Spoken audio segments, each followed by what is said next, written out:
out. It's not gonna be a big deal. That's what I'm talking about. Let's. I'm gonna share this to the chat in case you missed it during the hectic week. Bruh, I can't wait to tell this Okay. story to so many people and get so much air Shit! because of this. Shit! I can't wait to get it tattooed on me ass. What you Here, we can listen together. Oh, I like what you've made here. This was our. What have you done? This was our little setup here. Oh my god, we really did live this. I didn't even realize. What's the difference? You've got him. Help me here. Ah! Let me Oh my god! No, there is too much. Let me sum up. All we have to do is This get part, good part two. Princess by Garsky after I kill Count Rugen. There doesn't leave much time for dilly dally. You just wiggle your finger. That's wonderful. I've always been a quick eater. What are our liabilities? Everything is okay. It's ridiculous. That's wonderful. And it is guarded by 60 men. And our assets? Your brains. We really did live this. Impossible. If I had a month to plan, maybe I could come up with something. I love it. You I shook love your it. head. That doesn't make you That's a happy. very Deadwood's head shake there at the. My brains. Dave does not want part of this, but you know what? No. You know one of the best movies of all time is Princess Bride. I mean, it's a great movie. Yeah, we watched it the other night. I was like, oh my god, we just lived this. It's a great movie. Need to make a thing. Anyway, so you are in that castle now. You've caused some chaos. You've unleashed some dragon dogs. You've killed countless frog and lizard peoples. And you've entered an interior tower that seemingly goes up from the ground Whoa, I'm floor hearing extra audio. to the Hold on, third wait, floor. Wait. Oh, it autoplays the video you click auto Oh, plays. yeah, it'll autoplay the- things. Of our D&D session. Yeah, sorry about that. You need to pause that. And you good? I've always been good. Yeah. Kyle, good. I don't know what the fuck is going on. Turn off it. Maybe it's in the chat room. If you turn off Alright, the I'll be video, back, chat. just pause whatever video you've Kyle, got wait, played. there's two videos. There's two of the same videos. I'm User pretty sure. disconnected from your channel. Yeah. I did the same thing. I know exactly what you did. Perfect. Oh, she's just shutting the whole thing down. Everyone's just shutting down. It's gotta go. We're off to a fantastic start.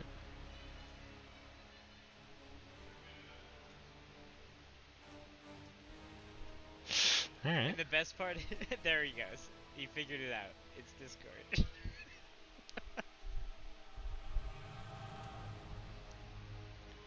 Hey, Foxy, come here. Kluger, you good? Yep, I think so. Okay, I saw you I'm still- disconnect from Fantasy Grounds. Oh, really? No, Yeah. I'm still connected. What the fuck? I'm in Disconnected Fantasy too. Ground. I just Oh, haven't changed my yeah. character. Oh, There you yeah. Okay, weird.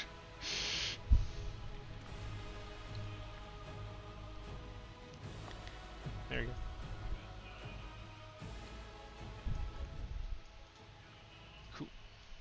Cool. Just wait for Gra here. Yeah, I gotta figure out how to like broadcast computer sounds. I'll show you guys something later. If you want me to play something, I can play it. Through Nah. Jambo. Something it's. Oh wait, are we recording? Yeah, we are right now. Okay, then I won't say anything. Okay. Post game. Let's call it NDA. Yeah.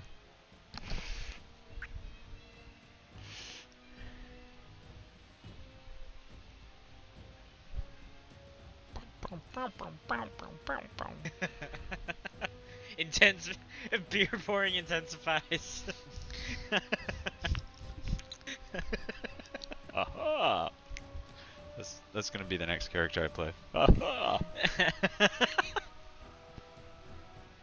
I'm prepared to have Oric's brother Doric. He's my next character. Ah, so here Oric died. Very unfortunate. I'm his brother Doric. User joined your channel. Nice to meet you.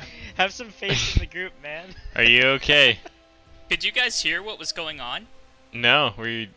It was. I just have to describe this to you because this is the most fucked thing I've ever heard in my entire life. It was a duplicate of what was being said 20 seconds before it happened. Right? So like I was 20 seconds in the past. Was it as if a stream was playing in the background? It From was. from a different game? It was. And then I heard Sean say that, and I was like, okay, I'll fix this. And then I shut every program down one by one until it was just Discord Windows. last?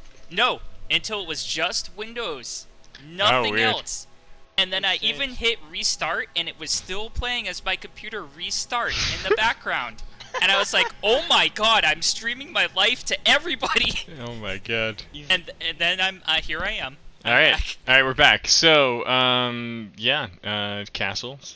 You're in one. You killed lots of things.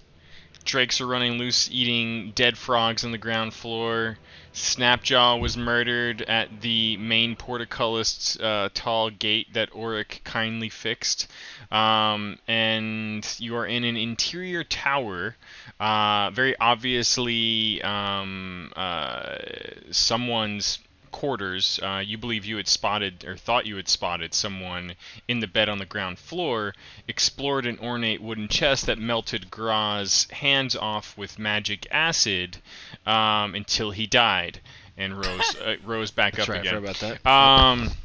You can call me Jesus. You passed an indoor stables filled with lots and lots of other large lizards, and continued to climb this interior tower until you realized that it went all the way up to the top third floor, where the roof of it was like this partially opened domed observatory contraption that Krennic had spotted from the outside.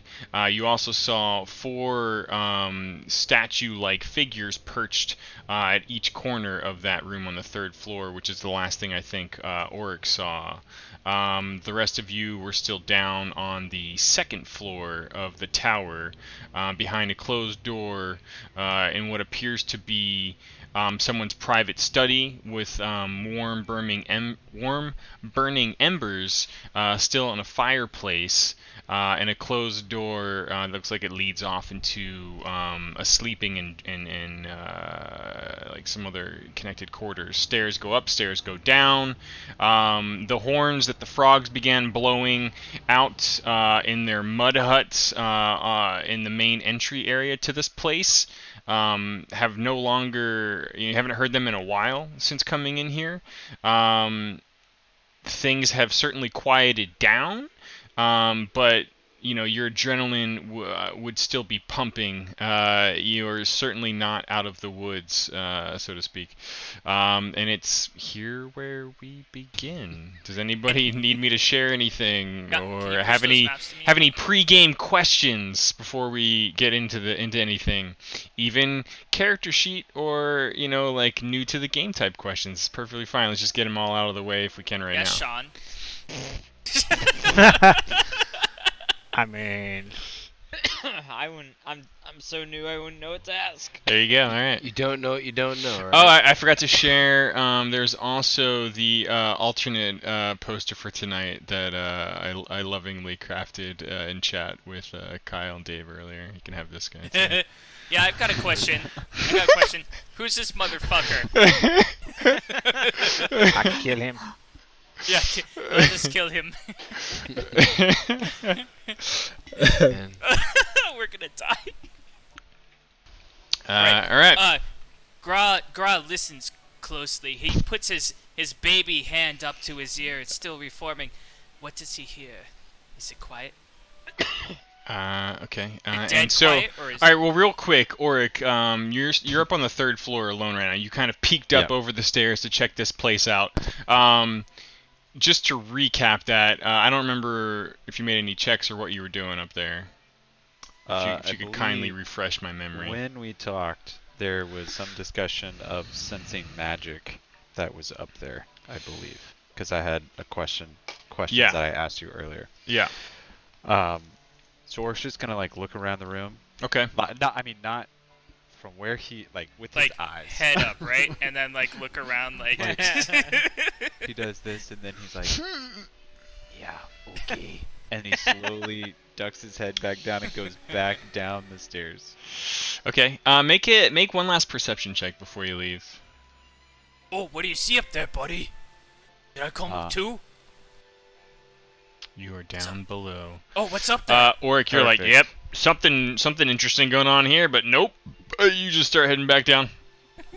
Oric's or Graz looking up at you like, what do you see down there? What's up there? Well, there's, I think there's something, there's nothing up there, just some magical statue things. Magical probably- statue. Look at your hand, girl. The last time you dealt with magic, what happened? My hand's burnt off. Yeah. You say magical statue? I believe. I'm not sure, but maybe my expertise in history reminds me of a similar thing that I've seen in the past. Are you talking about the burn? It's easily a third-degree burn. Everybody knows this. No. It went right to the stone bone. statues, I stone could see my statues. finger bones. Third-degree so- burn. Fast, oh, fast so- and certain no. It's the statues. Okay. They are indeed statues. Perhaps I should go take a look. They are real. They do exist. Listen, Tortle, I have a feeling that if we walk through that room at all, some terrible shit is gonna happen. Before I once, think- I'll I say think- it one Sneaky. time. I know we didn't listen to Oric very much coming into here, but I think that. And I look at Oric and I say, Oric, my friend, I know you don't believe in this plan, but if you are in this situation, how would you get us out of here? Through a window, even I know that. Oh, I could get us out of here. No, I don't maybe it's think out that's of the here. problem. I think that We are too people far in don't here. want to leave just yet. I think No. that's the bigger problem. And I look at him and I, as if I'm pointing the finger at somebody else, I'm like, yeah, I know, I'm one of them. I hope that your tail is doing something interesting as you're... It's shaking its head like my tail agrees with you right now, Oric. It is disappointed in the decision making I am doing. Right, Gron wants to put his little baby hands up on the stairs and then poke his little tiny Gron. eyeballs up. Over the top, just his eyeballs. Up He's got a to tiny the upper head. stairs. Okay. Yep, he's got a tiny head. All right. You start peeking up to the upper level. Go ahead and make a perception check for me. Oh shit, I almost made insight. Let's make a perception check instead, because that's way better. Hey-oh! Oh. What does Graz's little baby eyes see? Gra, you also see what appears to be some sort of upper level observatory. The statues are incredibly well crafted, though seemingly very old.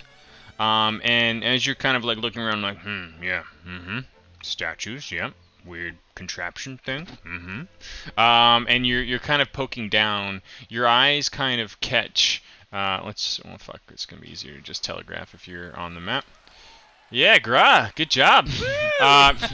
Your eyes kind of catch on the far wall, just past the landing step that you're up on there. A old sort of tacked up, big, almost poster size parchment. Kind of falling apart, but still legible. You can't read it from here, but you do see something. Guys, there's a whole bunch of old shit up there. You're just shouting this down the steps. I'm whispering it, but in the Graz whisper. Be very specific about how you Guys. do things tonight, if you would. Guys, there's a whole bunch of old, broken shit up there, and an obstetricery, and then there's some writing on the wall. 9 is gonna he listens to what he's saying. Oh wait, am I in the same room? Where's You imagine it's just like the winding stone steps, like in Graz, Just went, gone up there, trying like to coming get down. a closer ear on it too. He He gets closer to the stairs, but then he kind of gets attracted to the door, and he presses his ear against the door and tries to look to see if there's a keyhole to see if he can tell what's on the other side. Okay. If only you had a rapier. You press on the door, And instinctively, like you don't open it, but like before you even realize it, your hand's like touching the handle. It's got a hand. This is a wooden door, and you just kind of like lightly turn it and see that it is unlocked. Okay. As a knight would. Roll a perception check as you lean up against that door. Your head explodes. God damn, better Oh, wow. not. All right. You hear not a thing, and you're very confident in the fact that you don't think anything's behind this door at the moment. Okay. 23. Well, I peek my head in, Okay. just to double check. So whenever I'm capable to do that. Okay. Before- Right. Yeah. Oric sees what he's doing. He's 9, and then he goes over and he just puts his hand on his tail, who's looking at Oric. I assume is looking at Oric, like shrugs, almost like, "Can you help me out here?" Yeah, and it does. Guidance on 9's tail. You're talking the Nine's Knight's tail. Only the tail. only the tail. Okay. You can roll a d4 and add the number rolled to one ability check of your choice. Okay. For the next minute. Okay. Apparently for 1 minute, so For the good next luck. minute. Okay. All right. The tail nods like this, like if my build has my Yeah, the tail. tail does like a little. You kind of like just riding on your confidence. You're moving quietly, but you don't need to make a stealth check or anything. And you step into a room, and this is clearly like the accompanying room. Like you would be in what you would consider like the study or the office. This is whoever person that is. Their adjoining bedroom / closet. And you see an open, like just a very loose curtain, not even covering the whole thing. On the far side of the wall is, like the actual closet area. The bed kind of stands opposite you in here. There's a very comfortable and quiet carpet that you are standing upon, very luxurious even.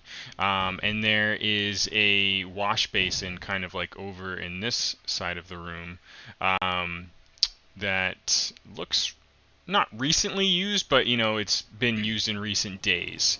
There is a raven in a large cage on this side of the wall. It's just kind of like ruffles its feathers a little bit and kind of cocks its head and looks at you. Okay, yeah. I want to do something about that immediately. I know you got things. I have a ring of animal influence. Yeah. Oh shit. So let's see. I forgot about Get ready to improv a crow, you bitch. I can speak with animals. Don't taunt the DM, Kyle. So I'm gonna. Getting into it.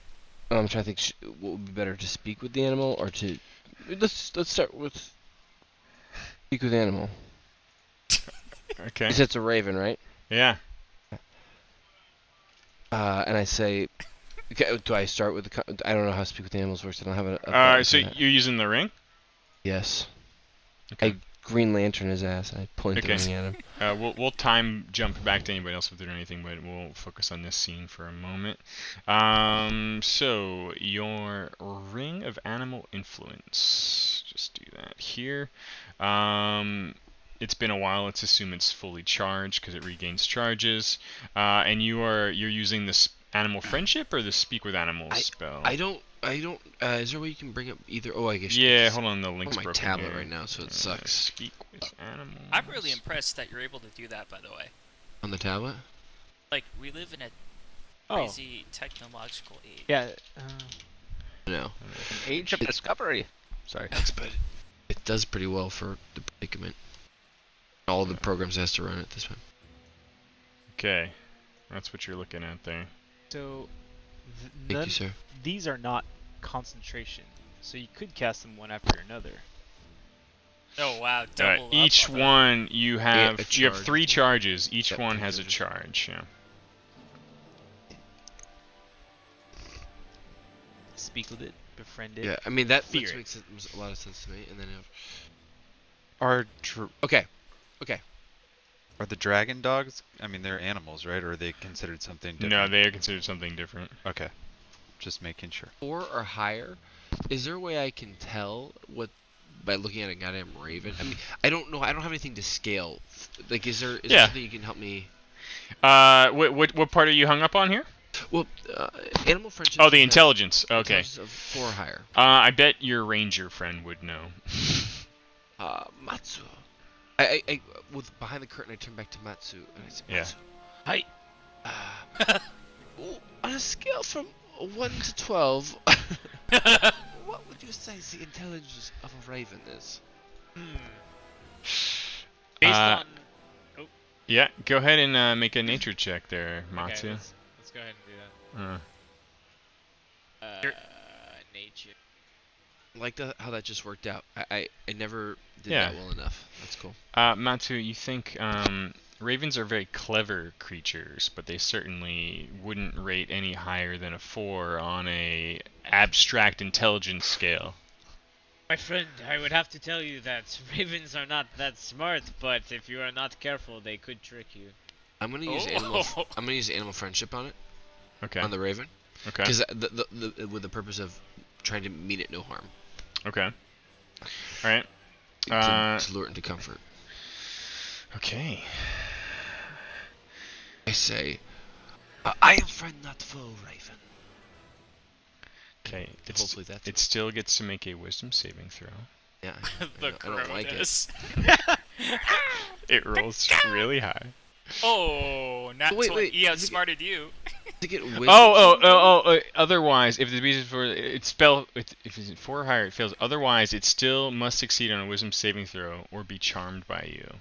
So it does still make a wisdom saving throw. Yes. I thought he was under 4. If the beast intelligence is 4 or higher, your spell just doesn't even work. Otherwise, it makes a wisdom saving throw. Cock balls. And it can be charged by you. That's raven balls to you. You feel magic kind of emanating out from your ring as you sort of like trying to like almost put your hand near the bird, just kind of squawks and sort of like sidesteps inside of its cage away from you, and you immediately get the sense that the animal friendship spell did not work. I wanted to hear you roleplay a crow. Your ring still hums with magical energy. I want to do something, but I don't want to take up the time. No, play it. Do your scene, man. Let's get more scene based. You know, we'll time jump. But I'm using the speak with animals. Okay.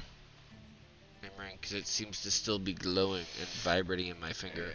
It is, and so for the next 10 minutes, you gain the ability to comprehend and verbally communicate with beasts. It's limited by their intelligence, but at a minimum, they can give you information about nearby locations, blah, blah, blah. And you might be able to persuade a beast to perform a small favor for you. All right. You lock eyes with the raven as you kind of wave your hand again and feel more magical energy leave the ring. And the raven kind of just like gazes at you curiously. I say the same thing I said before. I am friend, not foe, raven. Do you speak? Friend, not foe? Kind of like... And then I say, who resides here, raven? Borngray. What's his name?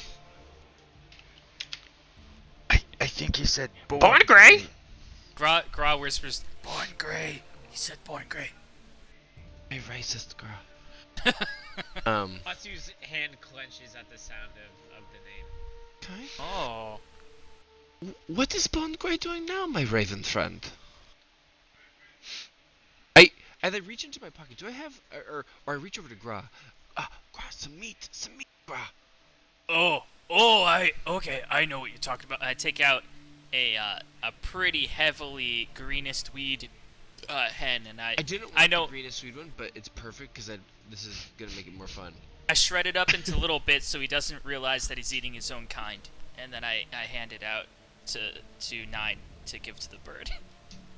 And I shake it in front of the bird like you would with a big chunk of steak in front Can of a just- dinosaur.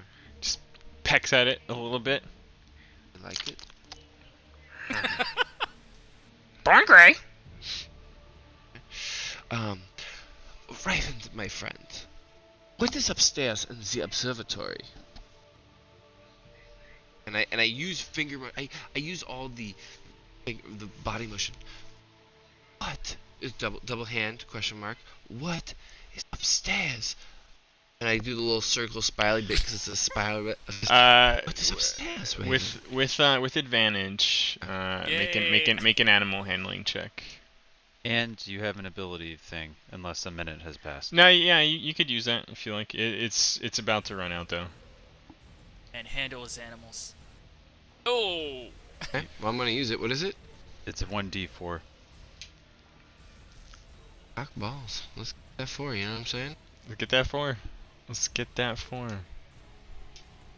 Okay. Ooh. Alright, maxed out.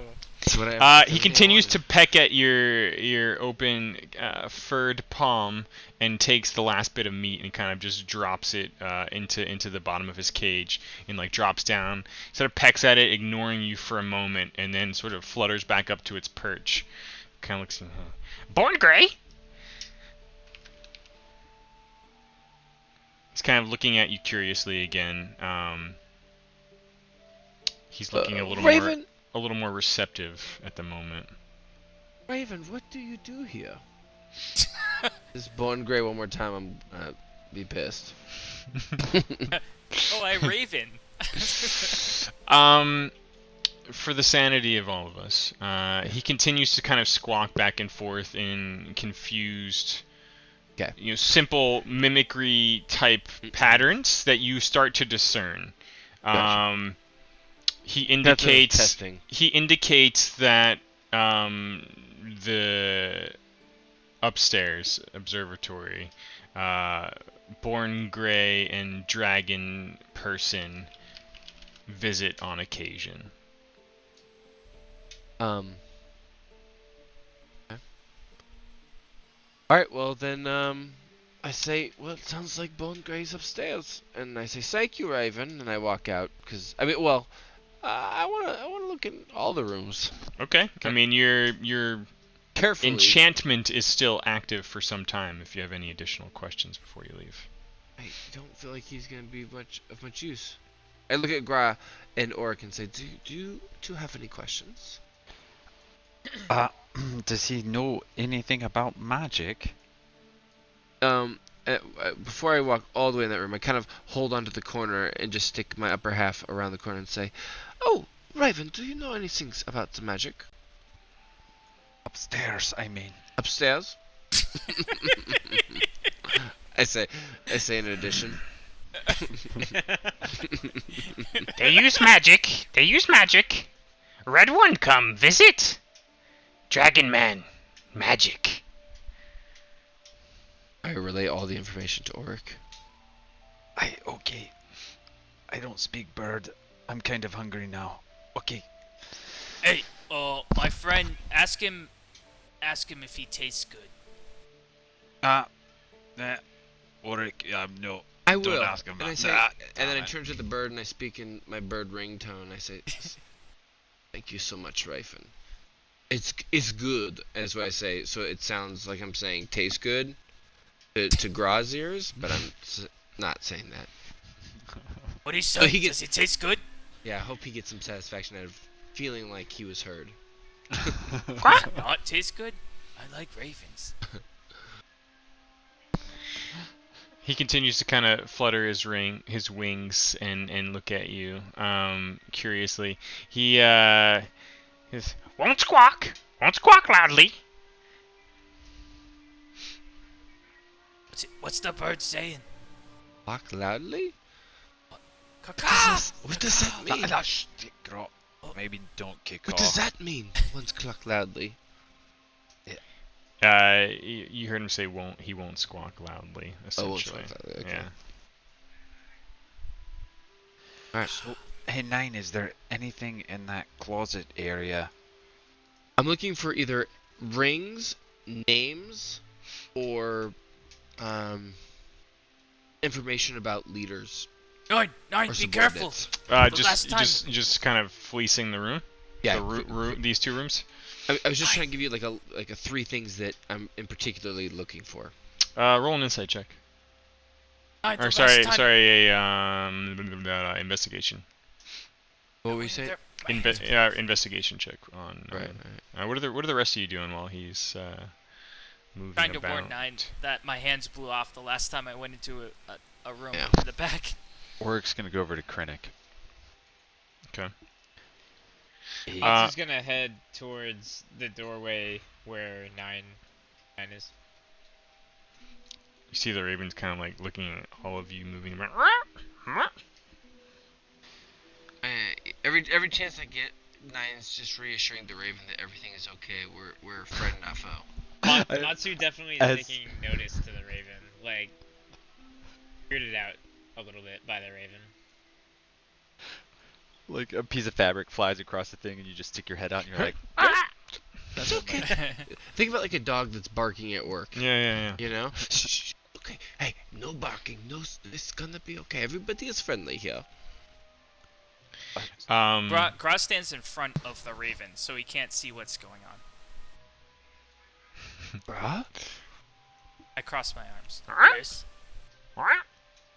I put my back to the Raven, so he can't see anything that's going on. He pecks at your back, and you feel like just a little nip in your back left shoulder.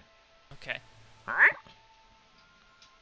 I lean against the cage and I push it against the wall and it starts to compress just a little bit. Just a little, not enough. Are there any windows up here? There are not. Okay. Matsu and Nine, just both of you make a perception check as you kind of walk around the room in there. Hey, Krennic. Do you think that one of us should go downstairs to see if anyone's picked up our trail? I would hate to get caught up here in this tower. Yeah, good point. As they say that, Nine knocks over an entire bookshelf. The books come out. Go downstairs. Nine holding one book. Yeah, you're just trying on all of like the small wardrobe of clothes that belong to this elf that you've heard. I imagine it's here. Your tail is like doesn't want you to go and like grabs hold of the bookcase or whatever. Starts like. I feel like because my tail's attached to me, so it's associated with me. So my tail's like trying to cover my face best it can. Like we can't be recognized. Don't. Yeah. Matsu's kind of just like rustling through the closet, trying to find whatever he can, and like not really worried about where he's leaving things. Okay. Jump down to Krennic for a moment. Oh, I'm gonna go over here. Oh, is this like a window? It is, yeah. Okay. I'm gonna like get in the window basically. Okay. Kind of see what's happening outside, and I see what's happening inside. Mm-hmm. And then I rolled my stealth down there because I want to stay super stealthy. But I'm just basically doing lookout. Okay. For kind of like both outside and inside bullshit. Yeah. All right, can I still hear sounds of battle? You cannot. You hear you hear some sound. Make a perception check. You hear some distant sounds. You're not sure what direction they're coming from, but you're pretty certain it's the sounds of the drakes in their new playpen that you've created for them on the opposite side of the reconstructed wall that Auric rebuilt. So like you are in kind of like this inner ward hallway, perched in this window. You can kind of hear and smell the bog swamp area that sort of stretches out and wraps around what would be the moat of this place. And you can kind of hear the drakes. So you can kind of hear like the clacking sound of them moving around on the stone, and it's kind of just lightly echoing into this inner ward room from beyond. But it sounds like most of them have sort of calmed down. after having just feasted, which would be an understatement. And then outside, like I said, the drums that sounded like they were coming from the Bullywug camps, you hear them no more.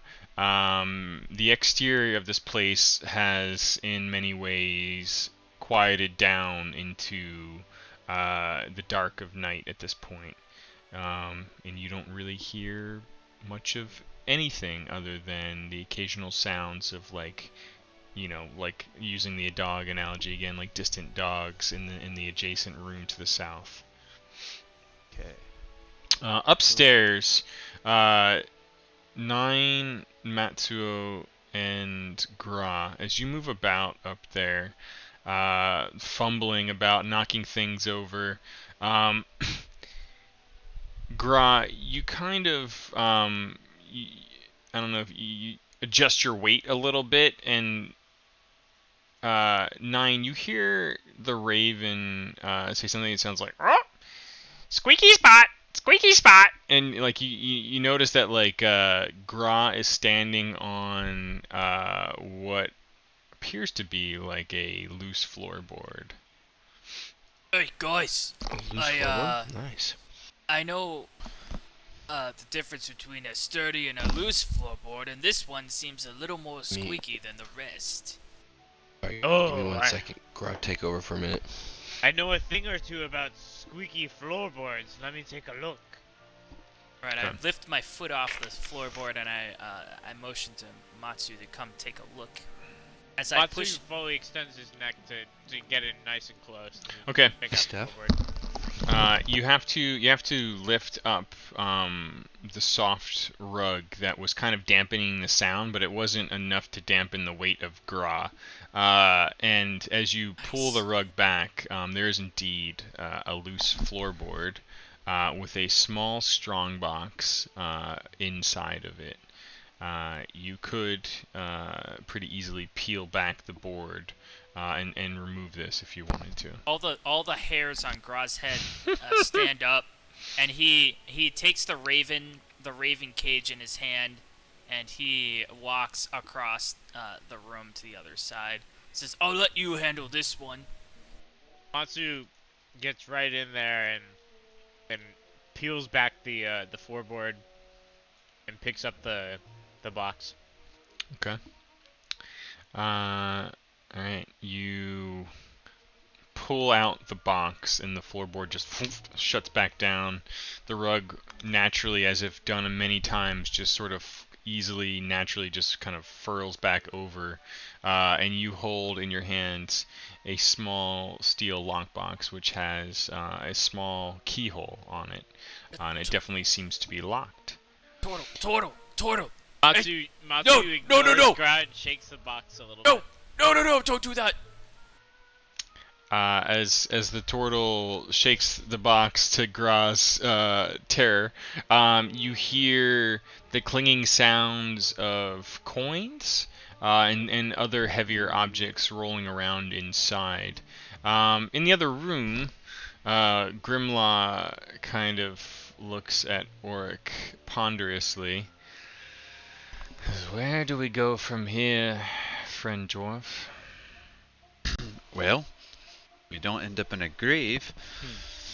I don't know. I mean, I personally think we should get out of here. If we go up, we have the potential to just get royally fucked. But I am curious a little bit about what they're doing in an observatory, aren't you? Okay, I have an idea. I actually agree with Auric. 9 emerges with an idea, and the fine clothing of an elf just draped around him as he emerges from the closet with like several outfits in one, just like he fell into them. I look good. I imagine it's like too long and like draped all across the floor, like It's a like giant. Just like, yeah. One slipper on him. And I say, I got an idea. And I look to the Raven, and I say, "Oh, Raven, I have a very important message for you to give to your master." I've got Raven in my hands. And Cage in my hands. Master, fly! And I say, Auric, prepare a trap of some sort because they are coming. I say, Tell him happy birthday from us. Happy birthday? He just kind of repeats, like mimics you. Happy birthday. Happy birthday. Wait. Oh, yeah. What all did he say to you exactly? What is the bird saying? I can't understand him. What is he saying? He's going to say happy birthday. To who? Why? Why? To wait, his no. master. No, don't let him. You want to bring him here and get us trapped in a tower with magic at the top and... Do not say you wanted to know what was up there. As you're Nine, speaking, nine. I'm holding the cage up to both of you as you're speaking, one back to the other, and like shaking it. Matsu throws the well, not throw, but forces the box in front of Nine and says, "Are you good at keyholes?" Oh, careful! Get 9! Get out of there! I'm okay. Look, last time I fucked with one of those, my arms blew off. How about this, Nine? We work together somehow and open this box. It sounds like We can do this. there's Just throw some it in the nice room. things in here. Why don't you start unlocking it and I'll tell you what you are doing wrong. Okay. You're all standing around him. No! I'm taking the bird and I leave. Matsu. The takes bird's in a A cage. different tone. I take the cage with me. Oh. It's like one of those dome cages, Yeah, right? yeah. I Like just- a black iron rot cage. Yeah, I just take it. Matsu wants to kind of impress Nine by his lock picking skills and Oh my like god. showing him what's inside. As Gra leaves the room with the cage, you hear one last time the bird say, Fly like master. Fly like master. and 9, you see this small steel Does- box. Does 9 hear that, or do... 9 is the only one who hears that Oh. and understands that. Gotcha, makes sense. The rest of you kind of hear like, Master. 9. Is that bird being ominous over there, or is it just me?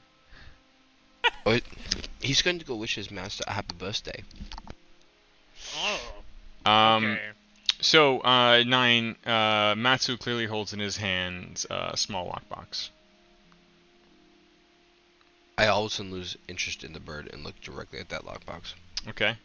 And you're just standing there trying to guide him? Yeah. You in would the you would have to lend him your Yeah, oh yeah, my full thieves attention, your yes. thieves tools. Yeah, I'm lending him. Okay. 9 hands you a set of small tools. For some reason, I feel like he's more dexterous for this. And he's stolen a lot of shit so far. Yeah, that's true. It's true. So Matsu, if you would, you make a dexterity check to Now, try to pick a also, lock. I'm Mhm. When so I give him- excited. When I give him the lockpick, I put it in his hand, and I put my other hand on top of it and clasp it. I say, "These are my lucky tools, and I think that they will do you very good." And I give him bardic inspiration. Okay. Oh, click the thank you, button. 9. I will treat your tools with great honor and respect. Sure you will. Alright. If you fuck this up, your arms are blown off. All right. You fumble with it for a little while. 9 stays near you, just carelessly whispering into your ears. You're right, careless whispering. With a bit of a hum, And you can see the behind scales on a little bit of a rhythm, and a little bit of a hum behind his instructions. And if you wish, so the way. There's a lot of things in the game, especially with a bard in the party, that allow you to, before I tell you the result, you stop me and tell me that you want to use that thing. Oh, It's like it's sort of like a time-sensitive thing. Yeah, exactly. So he's humming you, giving this inspiration. If you want to use it, Yeah, I want to use it. you may like in Wait till you roll. Wait till you roll. yeah, he rolled already. You got a 15. So you decide whether or not to use it. In like out of game mode, there's no reason for like a non-combat encounter to not just use it, unless because it only lasts for a little while, right? 9, or is it 10 for 10 Well, minutes? does he have to pick either roll? Like, does 10 he minutes. take the lower if he? No, Bart, you just add the dice to it. You add a Oh. you roll a D8 right now, or is it still a D6? D8. Okay. Damn, that's high. Is that the weird looking one with the 7s? It's like the 2 pyramids strapped to each other. Is third one in? It's the one after. It's the Dust guy. fourth one from the left. Yeah, there you go. That All one? right, so your 15 becomes a 21 with the Wow. the musical instructions being whispered to you, and you kind of start fumbling your way through that lock until you hear a click, and the lid seems like it's willing to open now. Does Matsu sense any danger coming from within the box? It seems like a box to you. Okay, then Matsu's just gonna open it up. Click. The box opens between both the eager faces of the cat and the turtle, and as you open it eagerly, you see inside a couple hundred gold coins and 10 precious stones that were all just kind of loosely rolling around in here. Matsu is takes all of that and puts it into his bag. Does he? Does he? Can he not? I mean, you're right he in can. front of 9. Oh. Okay, excuse me. 9. Check out all this gold and sweet stone. I see it, but I also saw his hesitation. You did, yeah. Uh-oh. What do you think? What do I you feel like think he of it? hesitated, and the only reason why he told me is because he saw me in his corner of his eye. That's the only reason why he's giving me this information. Check out this sweet stuff I found. Oops. Let me fix that. Yes, that is I'm not great. doing silver. Perhaps we could split the gold 50-50, and maybe I get a red stone and a blue stone, and you get maybe the green one. I say to him, this looks like a good payment to what you owe. And I take all of it from him. Matsu looks 9 directly in the eye and says, "You think all of it is fair?" We will have a look. I suppose for my life, this is what I owe. For now, I've added it all to 9's inventory. The richest cat in all of Greensville. Hazard. Hey, we lost 1,000 gold, and I think a lot of it was Krenix. For sure. Yeah, Krenix,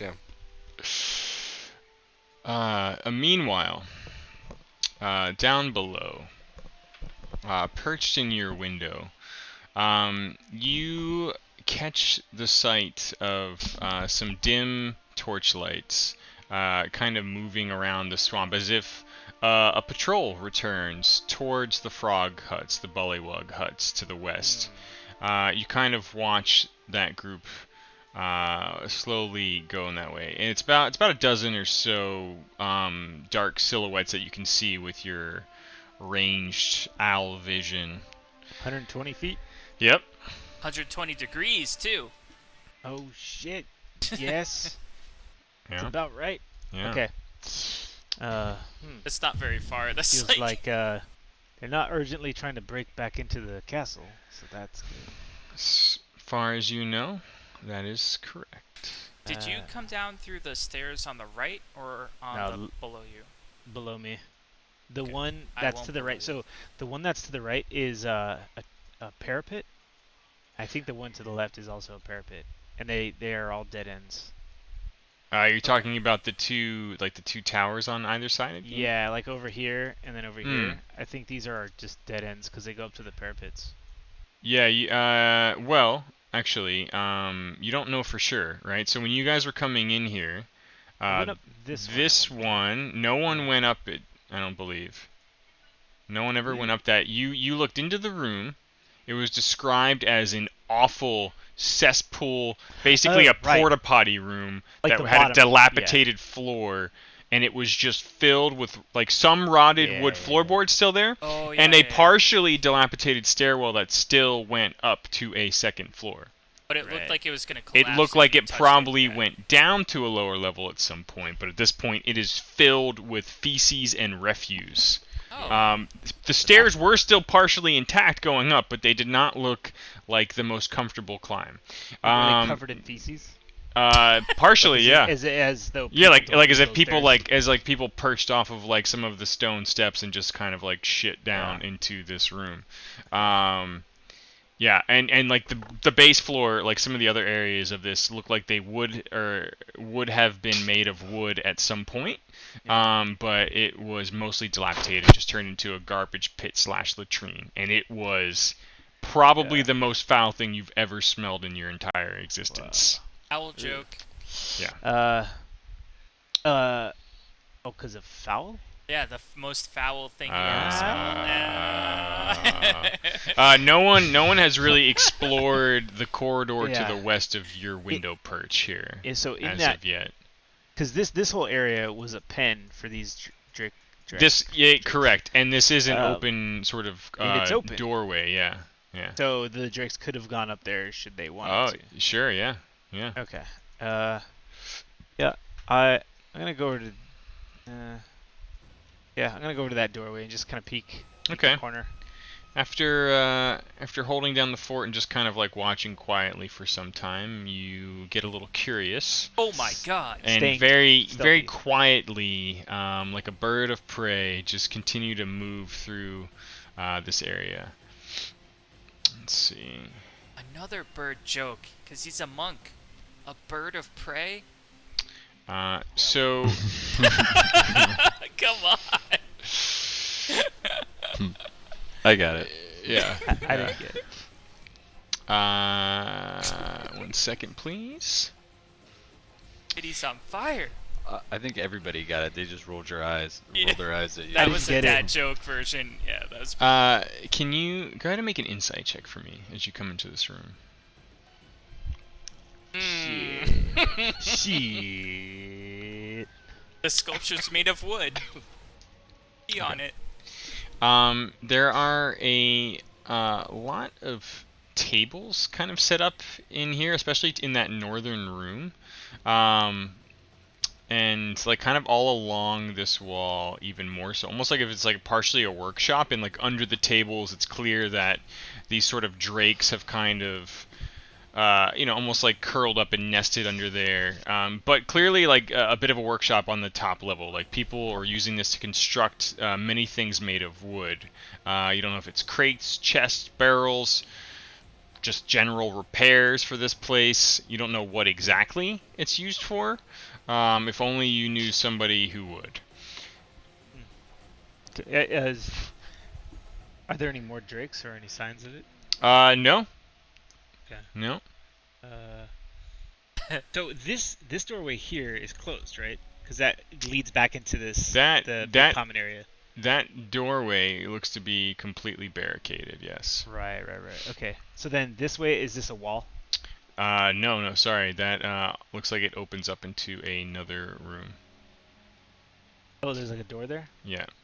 Similar thing, like where it's barricaded, but it's kind of like wood framing with just like an open, smaller doorway. In the bottom or the top? In the bottom. Oh. And then Like a doggy door? And then in the top as well. No, like more like a human door that would be too small for a doggy to go through. Okay. Oh, too small for a doggy to go through. Okay. Interesting. And that kind of like seeing this is the same thing? Yeah, pretty similar, yeah. So it kind of looks like pens. Okay. Yeah.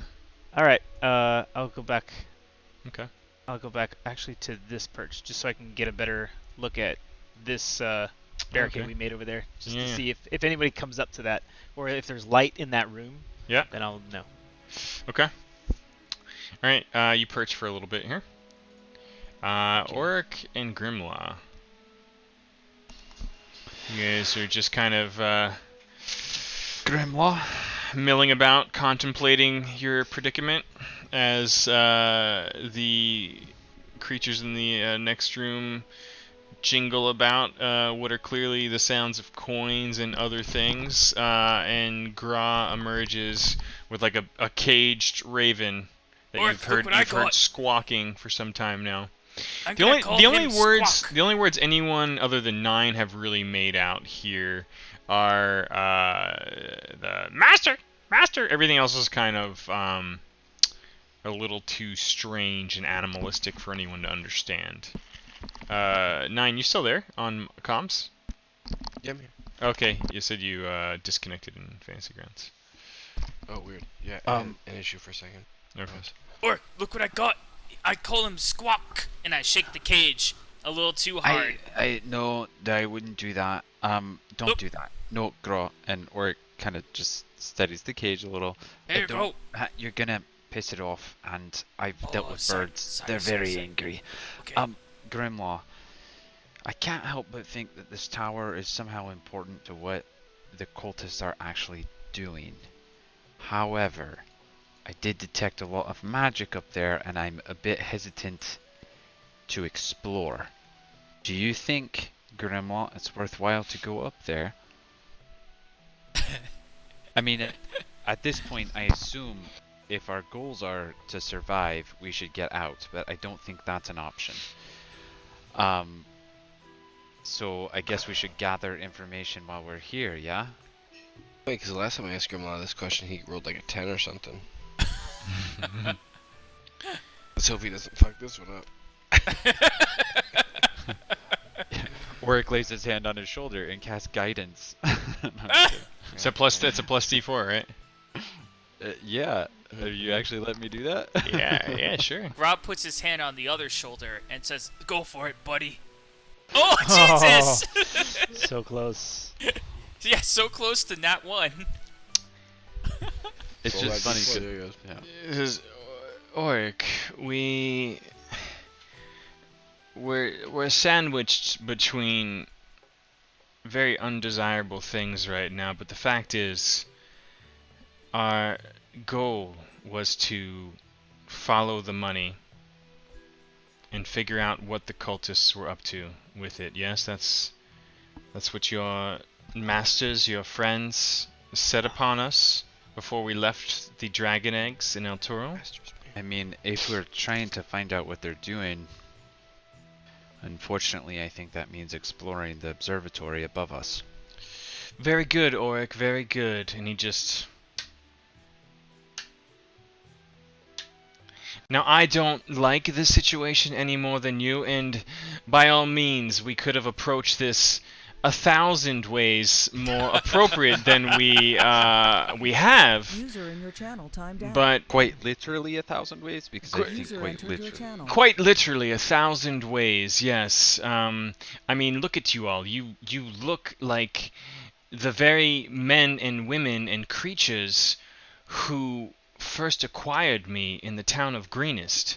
I mean, until you stirred up a commotion out there, they all looked upon us as if we belonged here. But here we are, and the shit has stirred. Clearly we smelled it as we passed the one small tower down below. And what we do next, I can't say. But I'll follow you. You're preaching to Muradin's choir. I hear ya. And you're likely to need his hammer before the morning sun rises on this cesspool. Yeah. Well, Grimlaw, you're good at being stealthy, right? Not precisely. Okay, maybe we But should I am get Krennic small, or, and he kind of draws his hood further over his kobold-like face. I don't trust him, but maybe we could get that Tortle guy to stealth up there. What do you think? Perhaps. And he's just kind of like turns and looks at Gra, who is just standing, looming above you two short folk, with a raven perched in his hand still, and presumably a dumb look on his face. I don't know. Gra has already ascended the staircase. 9, your mic's muted, by the way. I see a glowing red light. No, in your face. I'm ready. Okay. Sorry, You Gra. already went up the stairs, or Yeah, I poked Grimlaw my... and I are like strategizing. Yep, and I poked my little eyes above With the the bird? wooden floor. With the There bird. it is. And is the bird cage, the opening on the bird cage, can you describe that to me? Oh, I mean, it's like, like any classic bird cage you've ever seen. Like, it's a cylinder with like a sort of half dome, and it's just wired, metal iron rod wire framing all around it. I scoot the opening open just a little, putting my hand on it, and then I when I'm poking my eyes above the floor, I put the bird cage on it, and I use 2 fingers, and I go, and I push it across the floor assuming that the room is very dimly lit because it's nighttime outside and it's inside a observatory. Yeah. Atsu takes notice to the lack of Raven being in the room. Okay. And starts to wonder where the bird has gone and finds himself All right, wandering. settle down, Scene Stealer. Oh, sorry. You and Nine are shaking out coins and paying debts. It's okay. You'll find your flow. He retracts into his shell. Find your flow. Gra, you climb up onto the third floor of the observatory, and you're just sliding it like across the wooden floor. Just my eyes are above the floor, like coming up through the stairs, and I place it onto the floor, and I open up the little front, and I use 2 fingers, and I slide it as far as I can, while standing straight up across the floor. All right. It slides before kind of like stopping and almost tipping over, and kind of like you're like a squat. Nothing happens. I relay the message down to Auric and Grimlaw. Hey guys, nothing's up there. Yeah, there's stuff up there. What are you doing up there? And Auric, Auric was talking to Grimlaw. And then, oh shit! Right in the middle of your conversation of 1,000 things, you notice Gra is gone. And shouting down to you after you hear an echoing squawk of a raven from up above. I'd like to think that Matsu and Nine hear a shout. Yeah. At this point, everyone in the second and third floor could kind of be on the same sort of. We're back to the same time. Look at each other. Yeah. And then we think, oh fuck, and we go. At least Nine starts heading this way. Yeah. Matsu's in the same room, observing. Look, I put the bait out. Nothing happened. I slid it across the floor. Nothing pounced it. There's no fish in this river. There's nothing up there. Auric's gonna go up the stairs, and he wants to peek, and he wants to try it. Peek with me, and then we. One more time to see what he sees. See if there's specifically he's looking for traps. His dwarvish eyes. Oh yeah. Are very good at traps. He recognizes magical things because he does magic. I put my hands above his eyes like I'm peeking for him. He's looking and smacks his hand away and looking for like the subtlest details of what could trigger the triggers of a trap. Yeah. Yeah. There's the raven right over there. Make an investigation check, Auric. I thought that was a 1. I legit. I did too, actually. You two spot the long tacked up parchment on the far wall. You clearly see the raven in the middle of the room. It's clear to you that this observatory is maybe not used regularly, but at least is operable in some capacity. And as described before, it's this mix of like machine and magic. You're not sure what they use it for, but clearly the residents have used it and still maintain it. Does Gra see the image of Tiamat anywhere? The thing he pissed on? No, you do not. Oh yes, Tiamat. Is there are we too? The parchment is like just like a normal, like it's big parchment, right? Yeah. But are the words big or are the words pretty small? That's smart. The only thing you can really make out from here is the very large title on the top. And that reads Rules of the Academy of Stargazers. The rest is sort of a finer line by line fit. Gra does not understand. Is it written in common? Yeah. Okay.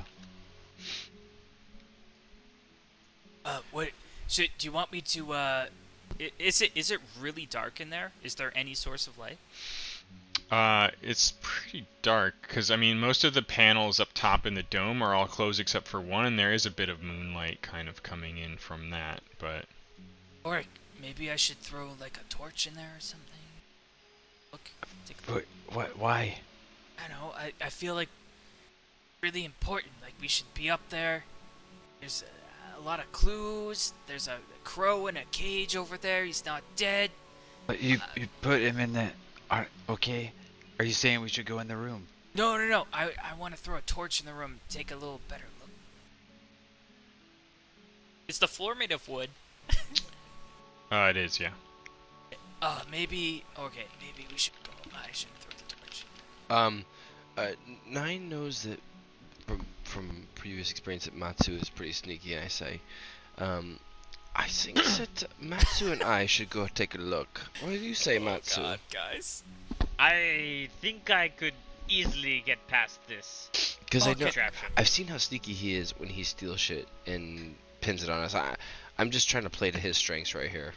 And as Nine's like trying to move forward towards the staircase, Matsu's hand is like halfway in Nine's pocket. Yeah. I am a charlatan. I'm familiar with this move. I smack it. But like one of these like you know. Like your tail, like. And Yeah. Matsu, Yeah, my tail like doesn't- my tail Matsu nods to Nine and like winks at him. kind of like when Willem Dafoe in Boondock Saints. Yep. Fag, and he hits the guy, the dude that he's sleeping with. You remember that? And Kinda feels everyone's heads reminiscent. I do. like poke up through the floorboards at the same time, so it's just our eyeballs. Okay. Grimlaw trails the furthest behind. Matsu and Nine, you kind of come slinking up the stairs. Yeah, stealthily, as stealthily as possible, right? I'm following Matsu's lead on this one. Yeah. Yeah. So Matsu's going to check his surroundings. This is the first time that he's been up here. Yeah. Wants to survey. Matsu, aren't we missing one? Has he passed Oric? Yeah. Oric puts his hand out on his shell. Says a prayer. Oh, That please is- don't let his hands explode off his body. Matsu That is turns back guidance. to Oric and gives him a look that may never see him again. Oh no! Oric doesn't care. He casts guidance though. Oh my god! Godspeed, you dumb fuck. See you later. Yeah.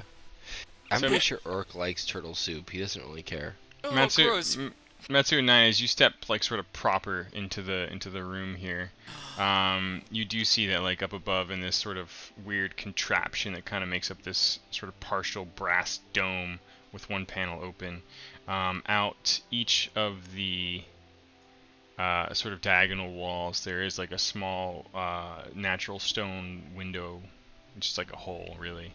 The glass is intact, very dusty and hard to see out of at first glance. But you notice out those windows that the four statues begin to take shape into moving stone forms. Need you to roll initiative. Do they see us yet? I think they do. We didn't even You the They last get to roll stealth or anything. no, you don't. The last thing the two of you spot is just the dark forms of where the statues were are gone. I didn't give a fuck about the raven, though. Krennic, you may as well roll initiative too. Oh, but I'm not there. You're not there, but Will I hear any of Could this? be. just in terms of keeping time and who knows. Sure. Yeah. Okay. 1 second, please.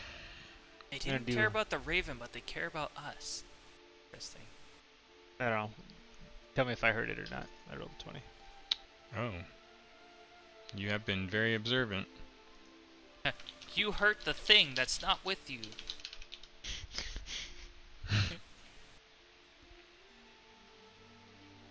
I attacked the darkness. Actually, for my own benefit, I am going to close this off. Is this Witcher 3 music? I don't know. Yeah, It's a medley. I was gonna say like tasty OST. Oh, hold on a second. Let me just fix this real I quick. can't hear any music. What? Jambot The played? Jambot. Yeah, Yeah. Jambot's on. got it. You might Oh, have to turn weird, it I up a little can't bit or hear something. Jambot. User left your channel. Do you have him Joined like your his channel. decibels are muted or Yeah, you anything? might have to just right-click on him and Yeah, turn him up. up the. Oh, up the okay. sound. He's a little quiet. He's quieter than normal. It's a very quiet, subtle Yeah. soundtrack. It's I like blame going Windows. through the woods. I blame Yeah. Windows. Nah, I got you. Updating all the things. All right. Would you like to set permissions on your microphone? Would you like Yep. to set everything on fire?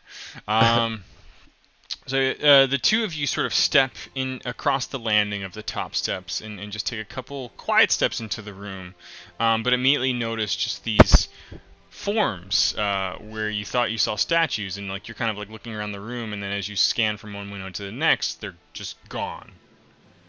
And the next thing you hear is just the loud tearing sound above you of metal brass panels being just ripped open, and looking down at you is definitely not Zelda music, but it's Yeah! Oh, that was good. You want that? Man with the Machine Gun orchestral version? All right, Yes. I got you. All right, like and just kind of like, and ripping through the panels are the statues on the half dome roof above you. Grimlaw needs to roll initiative. Sorry, I'm turning one this shit up. second. This is a good song. Yeah. Matsu, being the first one in, it's not unnatural for you to be the first one to notice this. And you see kind of on the one dome to the southwest of you, one of these statues kind of like, its sort of static mouth just begins to open where the stone is, and it just starts laughing. Matsu turns back to the group and says, "Heads up, guys! We've got company!" Oh, shit! And like these wings just sort of sprout out from the back of it, and it's just looking down at all of you, like it's going to pounce. What are you doing? Matsu's going to use... Sorry, I gotta find it here. Is it shell defense? No. That's what it's... I think that's what it's called. Yeah? I have something that increases my AC. Yeah, so... Yeah, that's it. You've So got in defensive reaction- duelist and shell defense. Yeah, in reaction to seeing this guy bursting through the room, Matsu takes a defensive stance and points his shell in the direction of this monster, putting up shell defense. Okay. So shell defense is like you've got two things in your ability roster here. You've got shell defense, which is like a full-on retreat into your shell, which gives you a huge bonus to AC. But you will be prone in your shell on the ground like a turtle. The other one is a reaction thing, like so if this thing attacks you, you can do a defensive duelist maneuver once per round, where you try to like do some extra parries, defensive maneuverings to block the attack a bit more. Okay, I think I want shell defense because I'm trying to tank up right now. Okay. All right. You just completely retreat into your shell prone, and your AC is now quite high. Let me put this on actions for you. Is it too late to position myself better? No, go ahead. Yeah. So if you wanna, you can move up to 30 this feet. way? Sure. Yeah. Just against the wall. Yeah. So yeah, you My just move up against the wall where you see this thing ripping like literally like a brass ceiling panel out from this observatory construct and just drop into your shell, increasing your armor to 21 here. Wow. In a similar fashion, ripping another panel free and then dropping down into the room is another one of these statue-like creatures. It has... How much move does he have? Oh, 60 feet. He immediately flies in and drops down next to 9. And swipes at you with its claws, connecting on the first one, and then swiping at you with another clawed attack and missing on the second. The first one does 3 points of damage.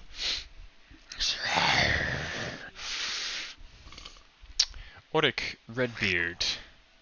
Looking at this, would Oric recognize these as elementals? Go ahead and make an Arcana check.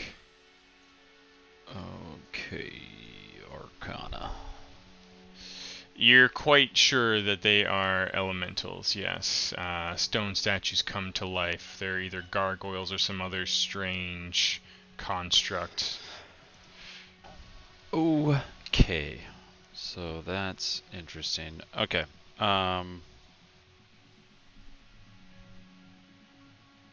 sorry, making a choice here. Okay, I am going to cast Protection from Evil and Good. Oh wow, that was a big choice you had to make, actually. And I am casting it on Gra. Okay. So, concentration for 10 minutes. Yes, creatures of this type have disadvantage on attack rolls against the target. The target can't be charmed, frightened, or possessed by them. Being a vocal, somatic, and material when you got your hammer. You know, I'd love for you all to just get some flavor into your spell casting, since there's a lot going on there. Participates. Oric like throws his hammer up and he turns around and he just gut checks Gra like right in the stomach and says, "Be protected and get your ass up there, you fool!" As the hammer just punches into your very strong abdomen, you feel like this shell of magic kind of wash over you. And Oric's magic hammer is like once again bestowed something protective upon you. You're feeling more confident than ever. The hammer hit becomes a 9th abdomen muscle. Okay. And that abdomen muscle starts thrusting forward up to the top step there. Sorry, Oric, are you doing anything else with your turn? You can still move. I want to maybe just get in the way of this thing who's interfering with 9. I see that 9 like took a hit, so I'm kind of like punching dude in the gut, and then I'm jumping right in the way. Okay. Oh wow. Alright, you move into the same sort of threatened space as 9, so no opportunity attacks really come forward. And we move to the other opposite side. You kind of like move in and like position yourself here, and immediately behind and above you, you hear like clockwork, another one of these guys just flies in behind you and just comes barreling into your back and just claws at you, only getting one clawed attack off. It sounded like he struggled a bit more with the roof, but rolls really high and slashes into your back, just barely punching through the armor for 4 points of damage. 9, what are you doing? Did I miss my turn? Oh, no, sorry, I forgot I backtracked and then skipped you. Sorry, Gra! Okay. Woo! Okay. Yeah, you're stunned for a moment with the magic gut check. And you kind of like hold the cat back for a moment and step forward. So can you describe to me the room that we're in? Are there supports anywhere? Are there anything large stone walls go up about 10 feet, and where they meet is this sort of where this construct kind of meets these brass panels that seem like they would have like kind of like opened. What's the front of like a camera called? You know, like where the panels kind of just overlay each other. Not that, but you know that whole deal. Yeah, like where like the panels look like they would have kind of come open if operated correctly. These creatures are just ripping the brass paneling open and kind of dive bombing you from this half-domed roof.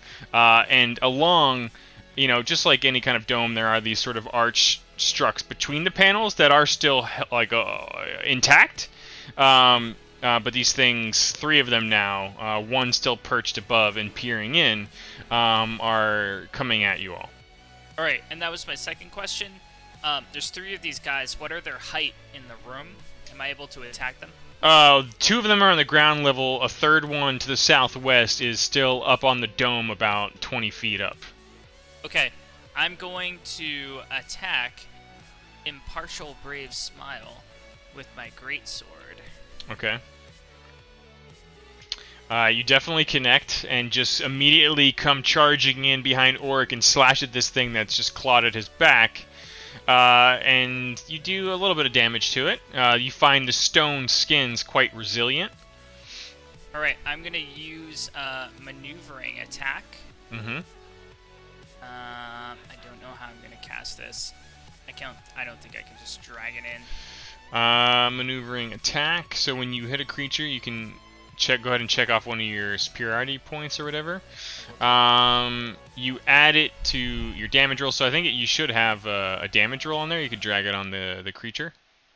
Oh wait, no, actually it doesn't. You add this pretty die to tax damage. It's a 1d8, I think, right? Choose a friendly target. Yeah, go ahead and just roll a d8. I'll add it. Okay. So 4 more damage to that guy. So for the maneuvering attack, I yell at Oric, "Oric, get out of here!" And I shove him out of the way in a direction of his choice. Okay, yeah, so consuming your reaction, Oric, you can choose to move half speed in any direction you like. So for you, that'll be, 11 feet, 10 feet. I think I'm going to go this way so I can't be overwhelmed from every angle. The stairs down are just behind you. You've got 1 gargoyle in front of you on the ground, another above and behind you on the roof paneling, ripping through. Okay. I look at him, That Partial guy? Brave Smile again, and I just hate the way he's smiling at me. And I take out my great sword again, and I attack him for a second time. Okay, and you connect again. Fuck you, you big piece of... Whoa, this is adding advantage for some reason. Wait. Oh no, it's not. Never mind. It's not. It's 2d6. I see. Yes. There we go. Okay, you connect again, and once more chip into the very strong stone body of this thing. Guys, these are really strong. It already went, so I'm gonna go to 9, who's just been you've been pushed out of the way. You see Gra just lunge in, shove Oric out of the way safely as well, and just start slashing into literal stone with this big greatsword you have yet to see him wield. It's the same one you saw Langdedrosa Cyanrath chop him down with. He's just now pulled this thing forth with its sort of slightly dark steel blade. Sticking out of his neck area. Yeah. That's the one. Yeah. Do you have a question that doesn't... Sorry, you cut out. You're really quiet. Oh, I have a question. Yeah. About, an item I have. I've never used it this way, but it's the pipe smoke one. Pipe of smoke monsters. Pipe of smoking. Now, it requires an action to just cast the creatures. Yeah. Sometimes I just want to use that as the aesthetic to tell my ability. Is that... See what I'm saying? Oh, totally, yeah. Does that count as an action and I can't cast my ability? No, well, I mean, if you just want to use it to cast another ability or just use it stylistically, totally into all that. Okay. Yeah. Cool. It would take an action to do its unique full-on thing where you conjure up a massive creature. But if you want to use it in other ways as your how spells have a material component or some other component, you could totally replace this with that. That's awesome. Okay. Yeah. Cool. All right. I just want to make sure because I've had a couple of ideas and I didn't know how to stretch that. Yeah. Okay. Okay. All right. So with that being said, the guy that Graz stepped between us, the Impartial Brave Smile. I don't think so. That's the guy that swung at me, right? Uh-huh. Yeah, I don't think so. Yeah, and to be honest, actually, so sorry. The one that looks hairy, although it's really just cracks in the stone, is the one that attacked you. I look at my bear skin because I don't have any fur still growing back, and it's just barely a nick because I only took 3 points of damage. Let's be real here. Mm-hmm. And I look at him and I say, "Is that all you have?" And I cast Vicious Mockery. Oh. Okay. I'll cast it on his body. Hold on. Just give me a goddamn second. Good mockery. Yeah. Well, so if you just click the thing, it's he has to make a DC saving throw. That one. Oh, there you go. Nice. Okay. Harry statue. Mockery, string of insults. Okay. You see it. The stone creature just kind of and just focuses back on you once again. What sort of mockery are you doing here? This kind. And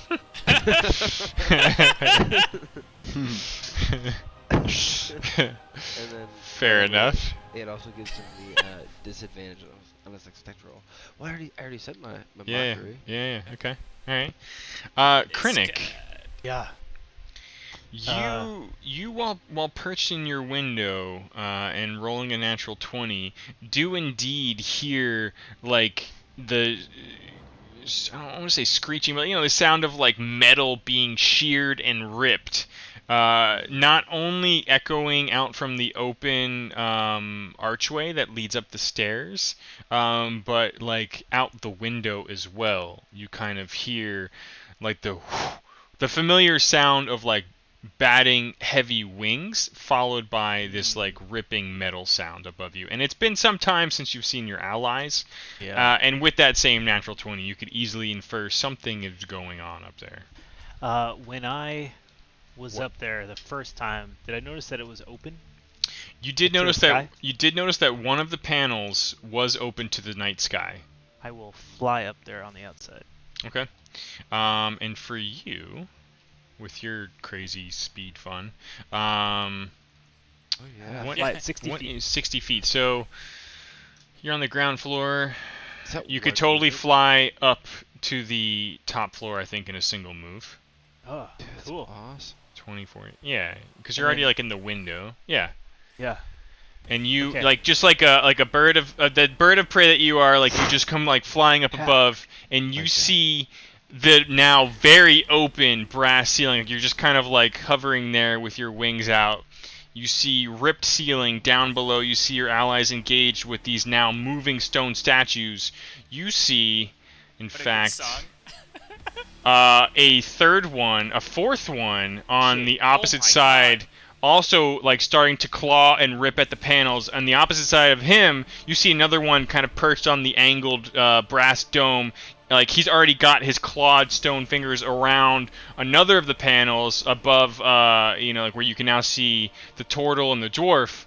And you just come gliding in above where your window was, which was out over here.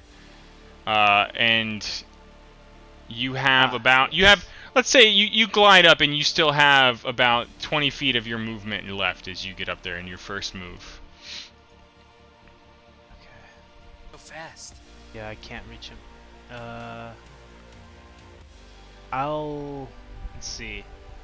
I'm gonna taunt it. Yeah, I mean they're tearing at it to try to get in, right? They seem to be, yes. Yeah. I'm gonna taunt it to see if I can get its attention. Oh, actually, wait. From here, I'm just gonna throw a dart at it. Remember, Harry has disadvantage on his next attack roll. Yeah. If that helps with your And like, choice. if you wanted to, Apologetic. if you wanted to, like, you could literally be perched on, is it the parapet? The crenellations there. Okay. All right. So it's just a dart.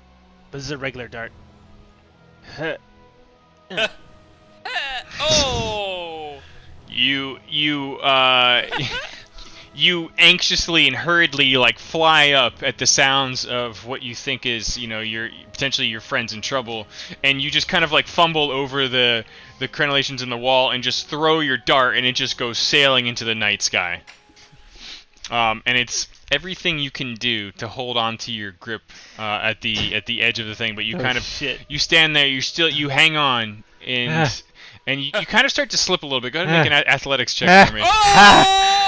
You hang tight. And with one talon claw on there, and just monk flip your way up and kind of like land on one of these things in like a nice 3-point pose. But good there. That's the end of your turn, I'm afraid. I'm good there. I will shout at it. Hey! It was sounded more like a. At that Do one, we all right? hear that? Do we all hear the hey? Yeah. Yeah. You That's kind of see critic. like It's not convincing. you see it like it's acknowledged you in some capacity. Grimlaw, looking still fairly wounded from earlier, is cautiously clutching the bow he was gifted from you all and the forest creature, and trying to kind of sneak into the room. He moves past 9 and kind of positions against the far wall.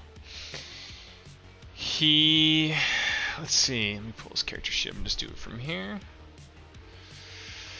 He draws back and fires a shot and connects into the back of the same stone creature that Gra's been going after. What baby Grimlaw? He does a bit of damage and begins knocking another arrow. The thing that you threw a dart at kind of turns towards you fully now. Yes. And you know, as it turns, it almost stops again, and like for a second there, in like its hunched pose, you almost feel like it reforms into a statue again.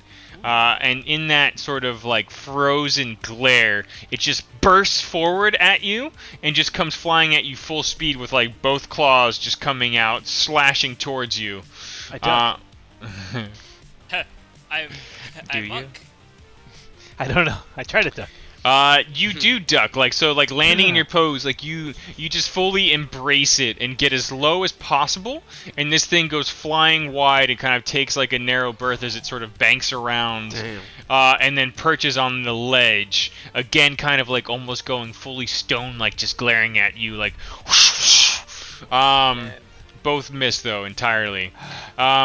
Matsuo, echoing within your shell, you can hear the combat raging around you, but you hear even more loudly than that.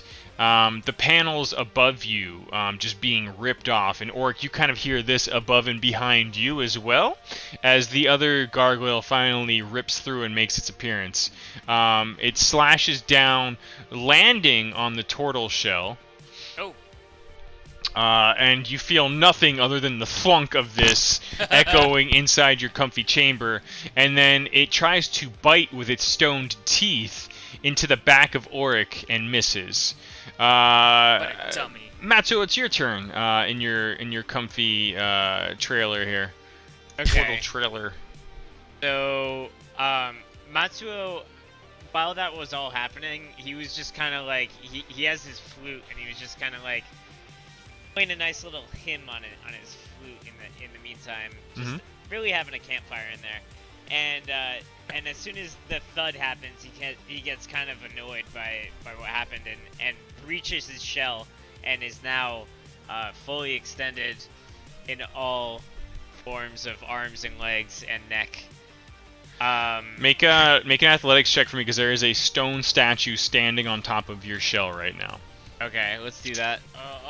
Ranger. Oh, not a ranger roll.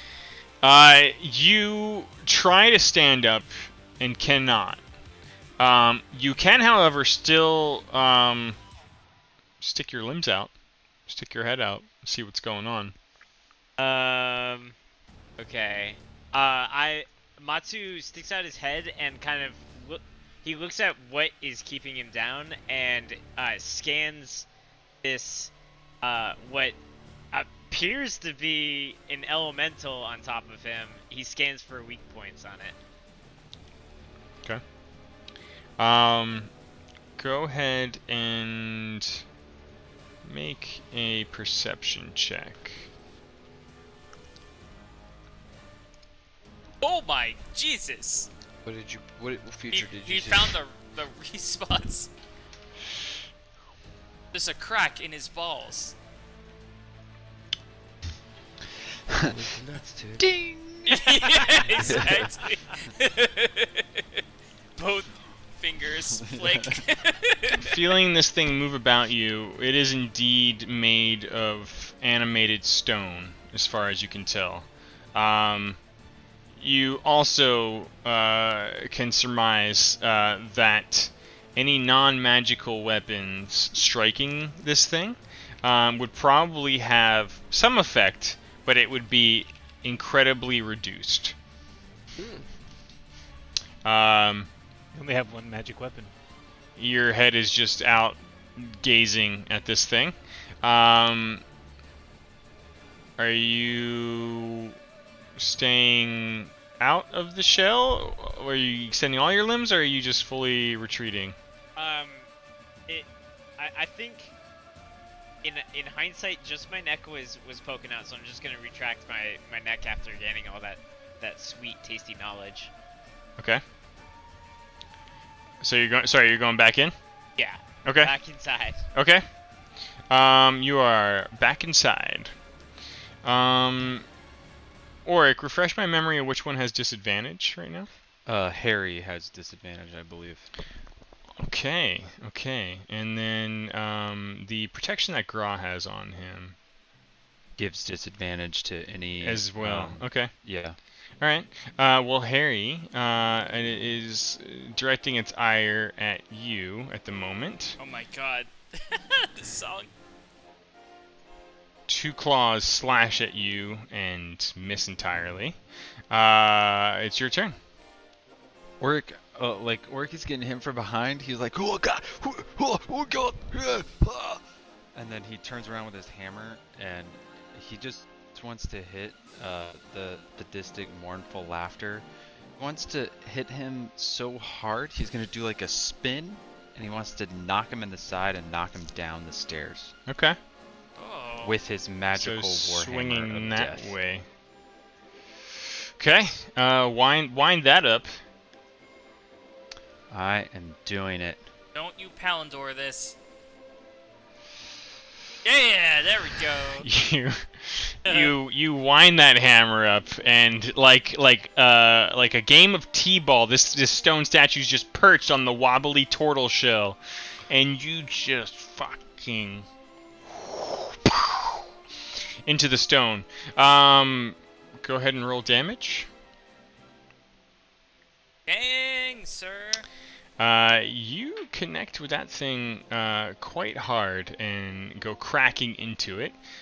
It is going to make a strength saving throw. And it does not go well. Yeah. And it just goes and you takes like all of your dwarven strength as you just come up into the guts of this thing and send it flying, reeling backwards. It glides down with its stone wings and lands on its feet, but it does so on 3 steps down into the stone stairwell. And you know, for a moment there, it was fairly off balanced.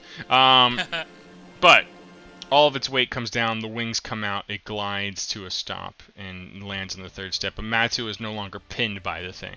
Can I? Yeah. Can I move still? I know I'm Yeah, engaged with Harry, but if I move towards Gra, as long as you stay within its area of influence, you're just pivoting around it. Yeah, like kind okay, of. I'm gonna move in it. Yeah, I'm gonna move Okay. there. All right. Form it up at a little cluster for us to. Okay. Gra. Alright, this is gonna be the craziest shit I've ever done in D&D. Gra looks at stone statue's impartial, brave smile, and he realizes it's made out of stone, and Gra in his head, he goes, "Stone's heavy!" And he grapples it, and he tries to pick it up and throw it through the wooden floorboards. Into the... He's gonna, if he can, hold on to its neck and just dive down. Like RKO? Yeah, like through the floorboards Okay. with this thing. All right. I'm assuming that's gonna be some sort of strength check or something. Yeah. So grapple. 1 second. I'm gonna go right back. Pretty sure it's going to be opposed athletics check. It's been a little while since we've done a grapple. So basically, it's like it consumes your attack action, and it makes a special melee attack, which is the grapple. If you're able to make multiple attacks, this replaces only one of them. Nice. So That being said, are you trying to grapple first and then do things, or do you want to do a thing and then grapple? In my mind, I wanna grab this thing by the neck, pick it up slightly, and then use our combined weight to just go right through the floor. Okay. And size of this guy is also medium. So you need to have at least one free hand. So are you putting that sword? I'll sheath my sword. Okay. So make an athletics check. Oh no. You grab this thing, and it's just doing dead weight into its legs and just like looking at you with its cold stone gaze. Second attack, Grog goes, "Ha! I thought you were pretty heavy," and he does the same thing again. He goes smashing through the floorboards. And where are you?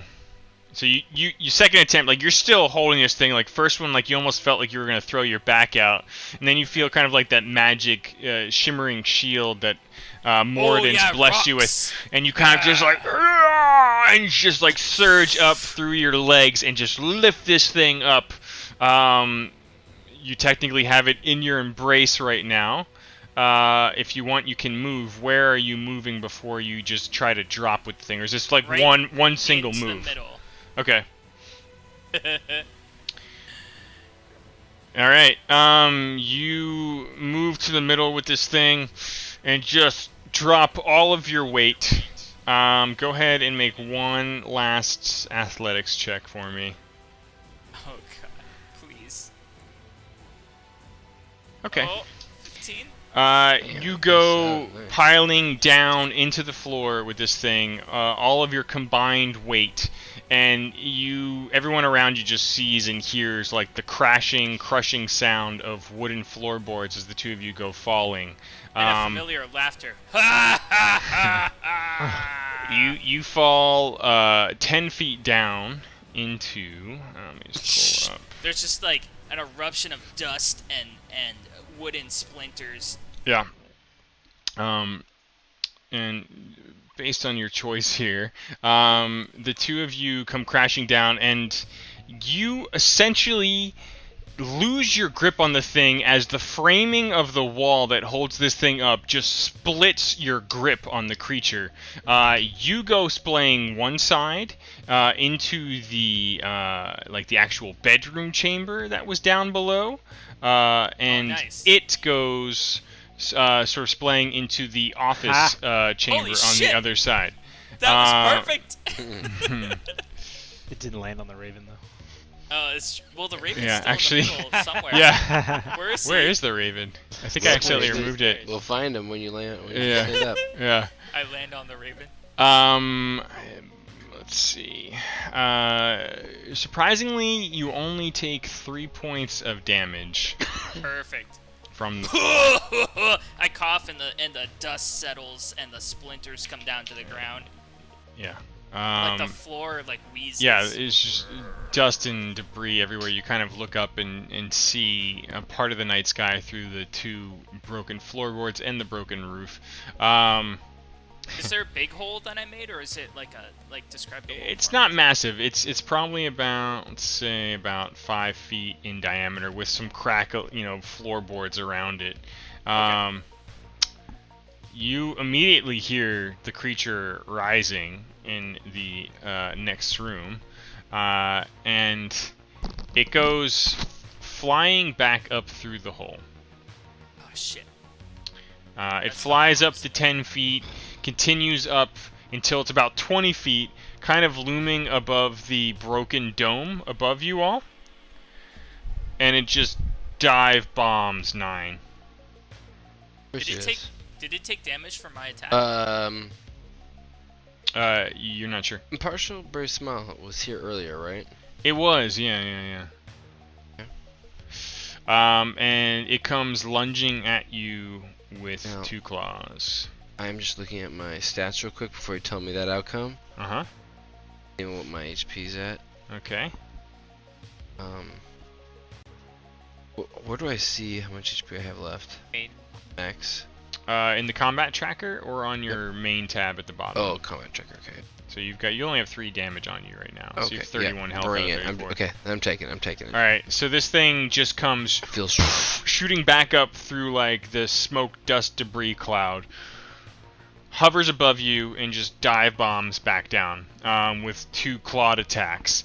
The first one catches you, and you take 7 points of damage. Oh wow. You dexterously dodge the second one, and it goes swooping past you on the stairs and misses. It's your turn, 9. Dude, that was a big mistake because I was gonna do something simple and reserved, but now I'm not happy about that.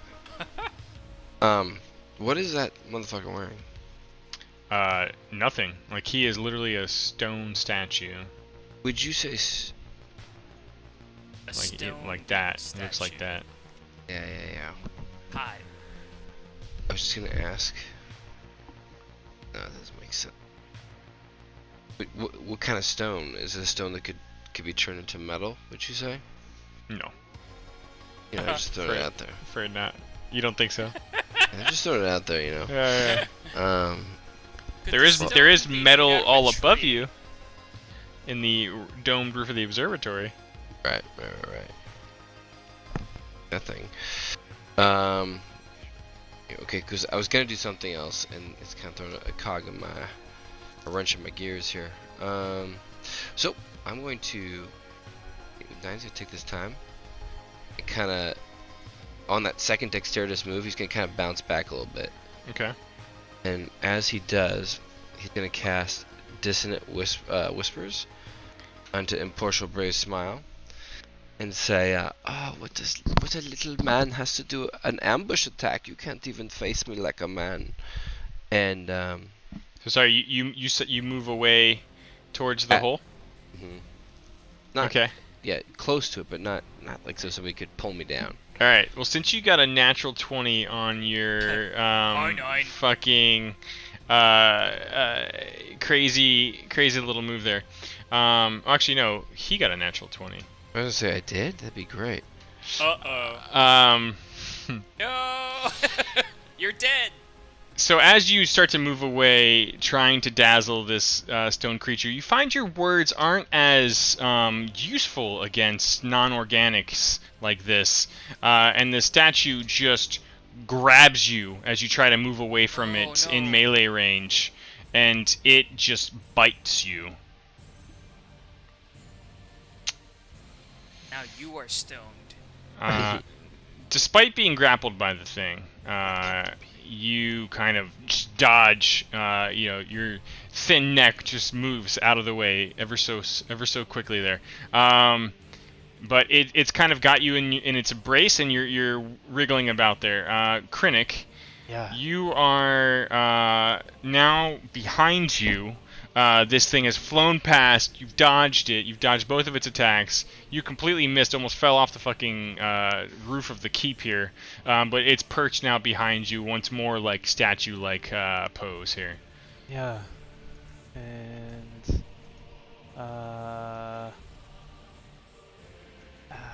so okay, is there a hole to get inside this room? Where they are? Yeah. I mean, yeah, like most of the roof panels that would have normally like intelligently like slid open, they've been ripped open. So there are numerous open panels. Like I don't know. Can I fly to Grimlaw? Yeah, like if this was like a dome, there are like panels all around it that are like punched into, basically. Yeah. I'm gonna fly to Grimlaw. Okay. You start flying towards everything here. Well, before you do so, actually no, it did fly past you. So you fly towards Grimlaw, and you would be about 20 feet up on the roof, coming straight across here. Yeah. So you are above Grimlaw, about 15-20 feet. Okay, and then. If you want to say you fly and just drop, I'm fine with that. Okay, cool. Yeah. Yeah. I'll drop. All right. Fly and then drop. Okay. Yes. And then in the middle of the drop, off my bandolier, I'm ripping off potion of healing, and Okay. I'm going to let's see. I'm like getting ready. Grimlaw, here. I just hand it to him. Okay. Hopefully All right. He gets it. All right. Okay. You drop in and toss the potion of healing to Grimlaw. I'm gonna move this here. And And can I do that handoff as part of a move action? I'll give it to you with your bonus action in the move. All right. Cool. Because then I'm just gonna throw another dart. All right. All right. This one's gonna be acid. Okay. And it's gonna be at Harry. All right. Acid dart. Okay. I feel like that like it goes right past my beard, like like the hair of the beard. Oh god. Okay, so when I roll the damage, it'll automatically double it. It should, yeah. Okay. It gives you the perfect haircut. Like you've never been more satisfied. Uh, Your trim.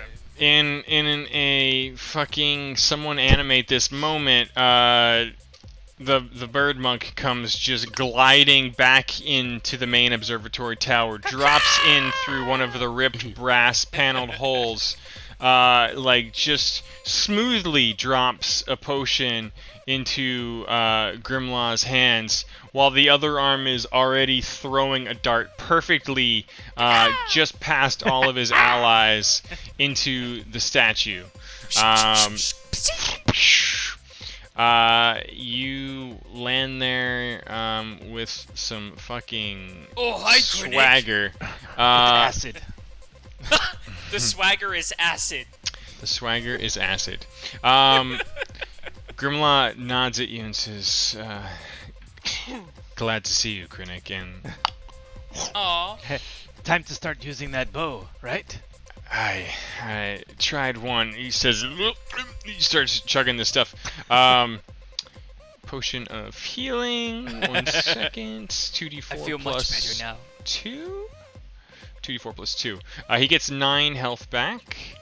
He achieves an erection.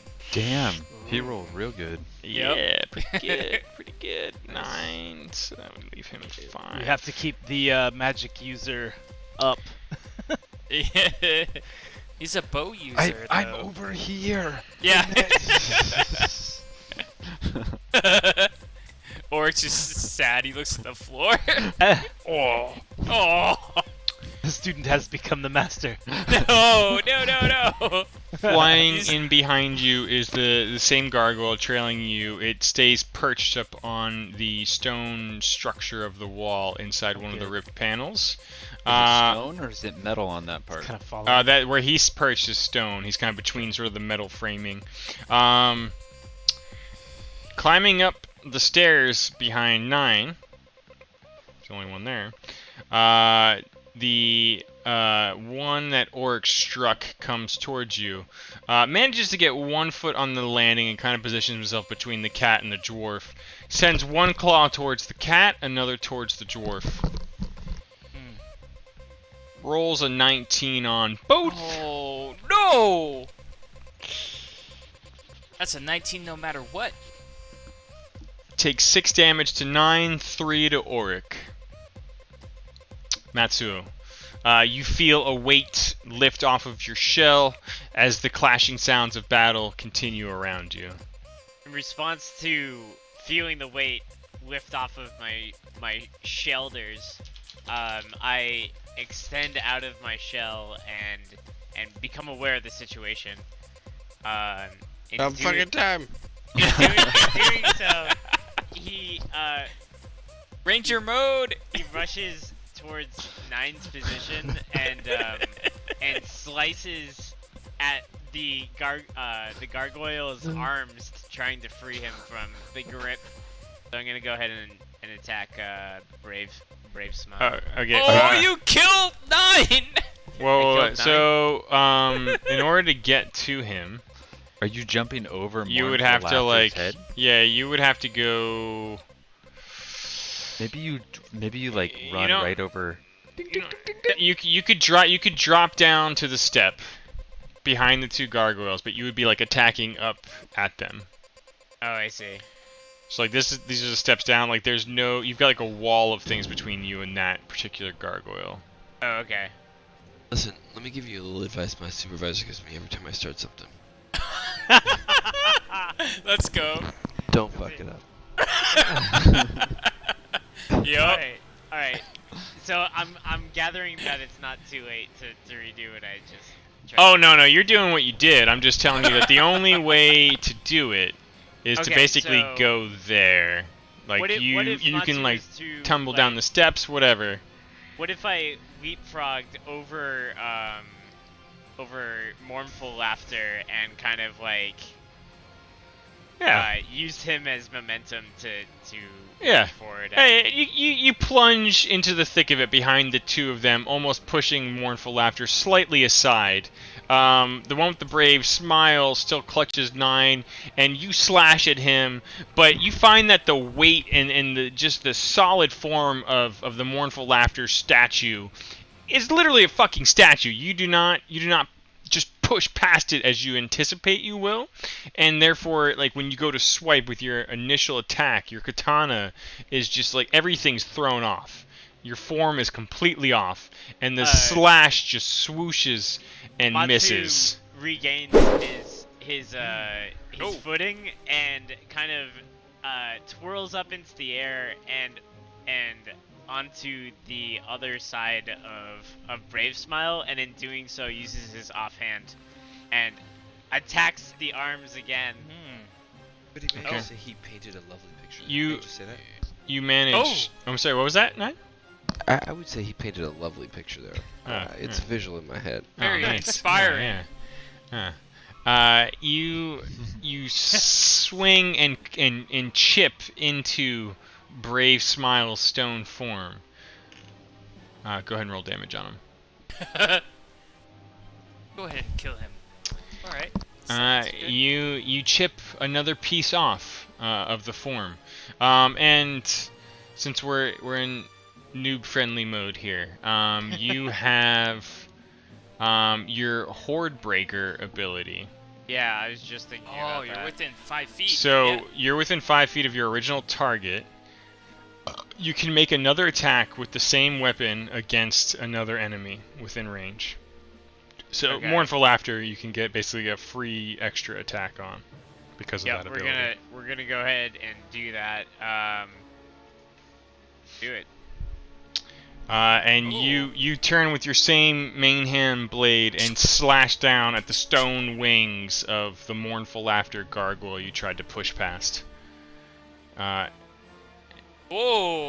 And you once more connect and start chipping into these things. They are quite resilient, but you are seeing some wear and tear start to form. The quote-unquote hairy one, engaged with Auric, tries to bite at you, misses, and tries to claw at you, and misses. It's your turn, Auric.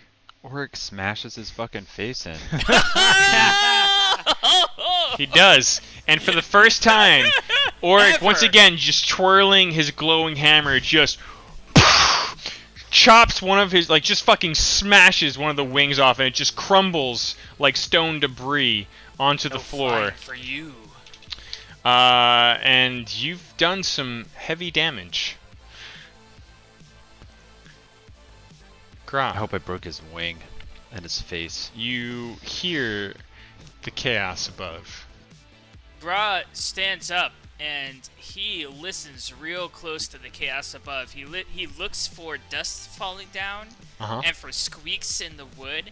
He wants to perceive if he can hear where one of the stone statues is above him. It does take 15 feet of movement, half your movement, to get up from being knocked prone and falling.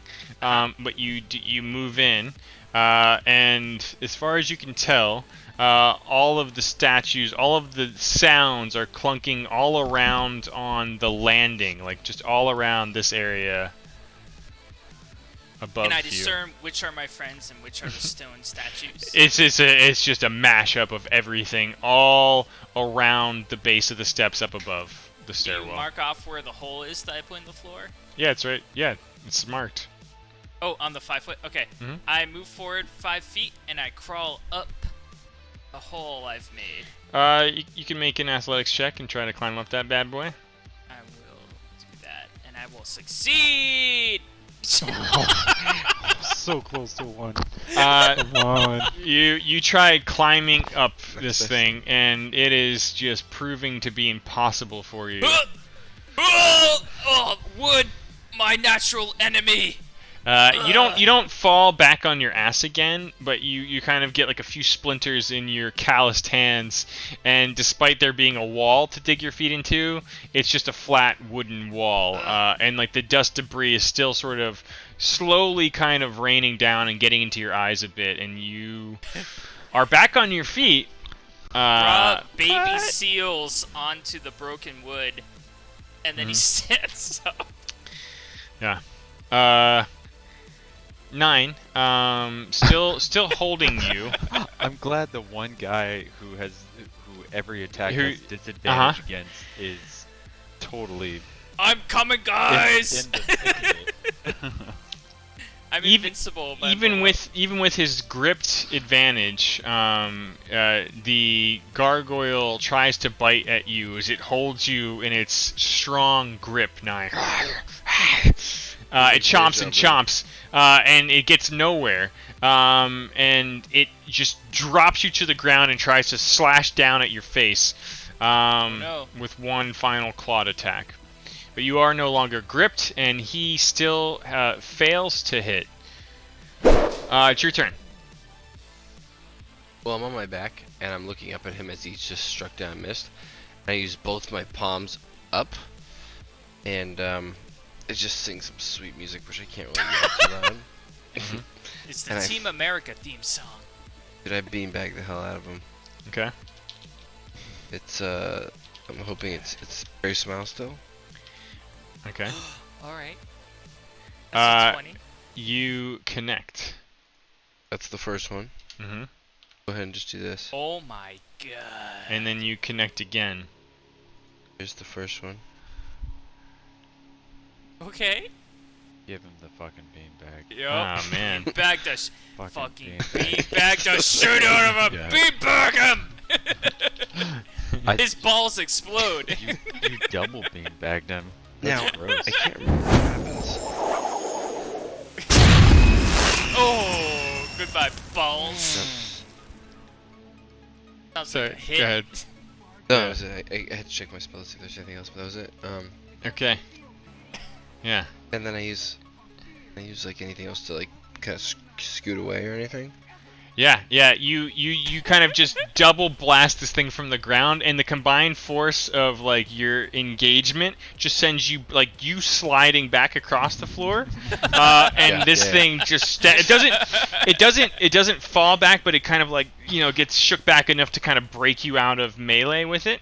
And you just slide back till you're like looking down the hole, and you see Gra like clambering up and sliding down and squawking down beneath the boards before me here. Master Fly, fly away! My god. Oh, The raven. It's a bonus action, I believe, to use the ring. It very well may be. Let's There you see. Ring of animal. It's a full action. Okay. Yeah. Krennic, speaking of birds. You understand bird, or is that racist? Do I understand it? Hang on, wait, let me No. look. No. Hang on. It is racist. I might. I know bird. Aarakocra and Orin. But also, it's got to be intelligent. Yeah. I step forward, from the grace of my previous dart, and I want to follow up the acid burning into its User in your stone channel face. timed out. Clearly, you weakened the wing that Oric knocked off. Exactly. And then I'm just going to flying,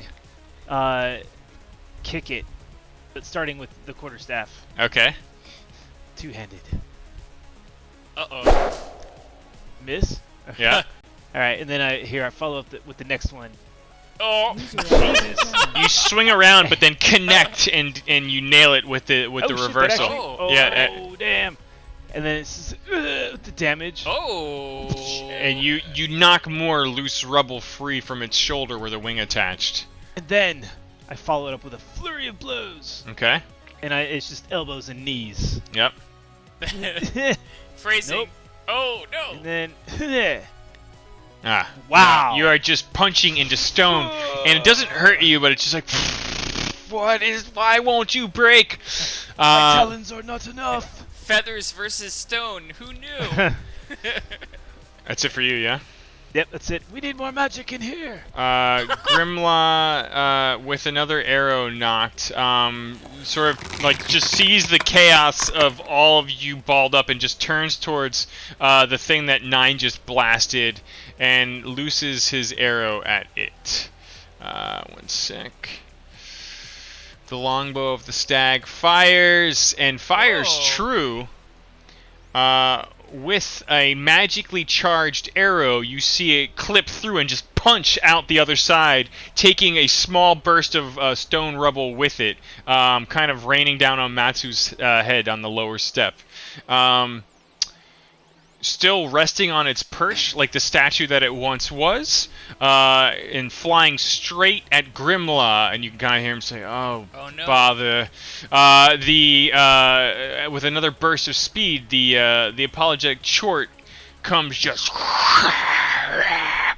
clawing at Grimlaw, and he hits, and he hits. Grimlaw! Fuck!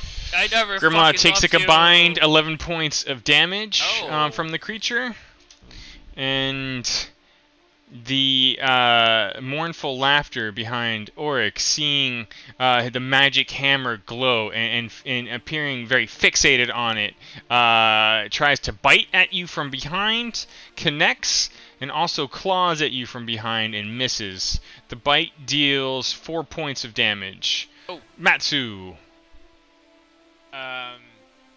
Alright, so Matsu quickly climbs to the top of the stairs, like the very top. Yeah. So he like takes one step basically, right? Because he's at the second step.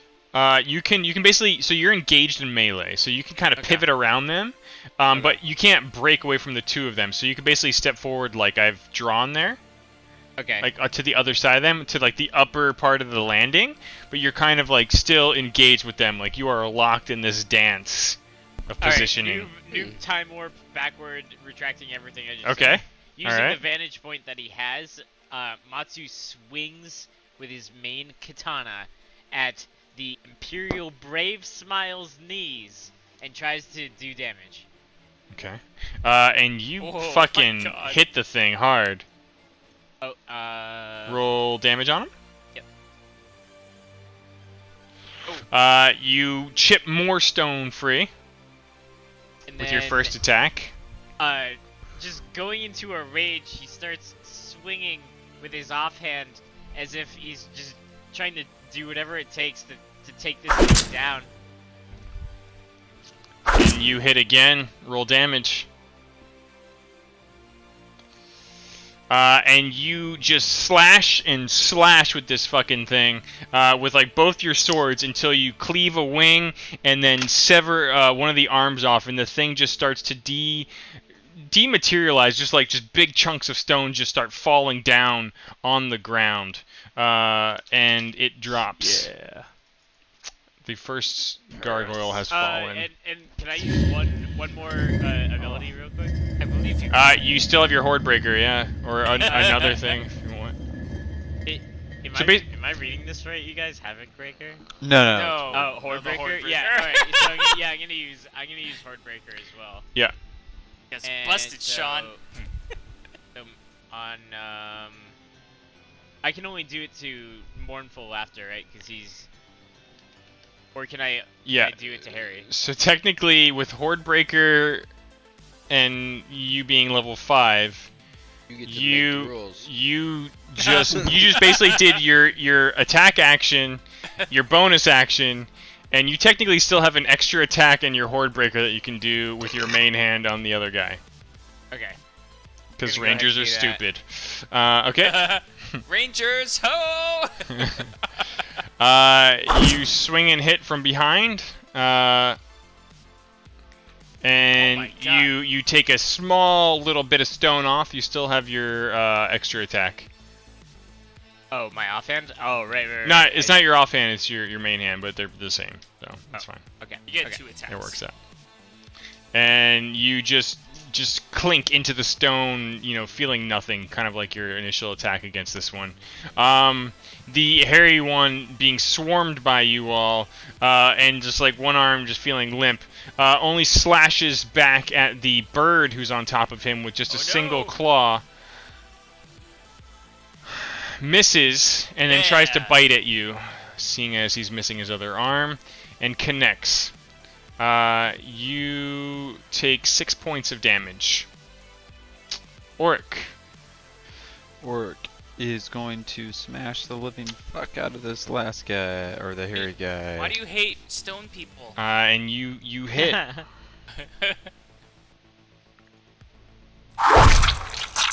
And you crush into it. If crushing stone could make blood sounds, that's what you would hear. But it still stands. But it's not happy. It's definitely not happy, and it's not whole. Is it on crack? That's it for you, yeah? Yeah, that's Grimlaw hasn't cried for help, so. Yeah.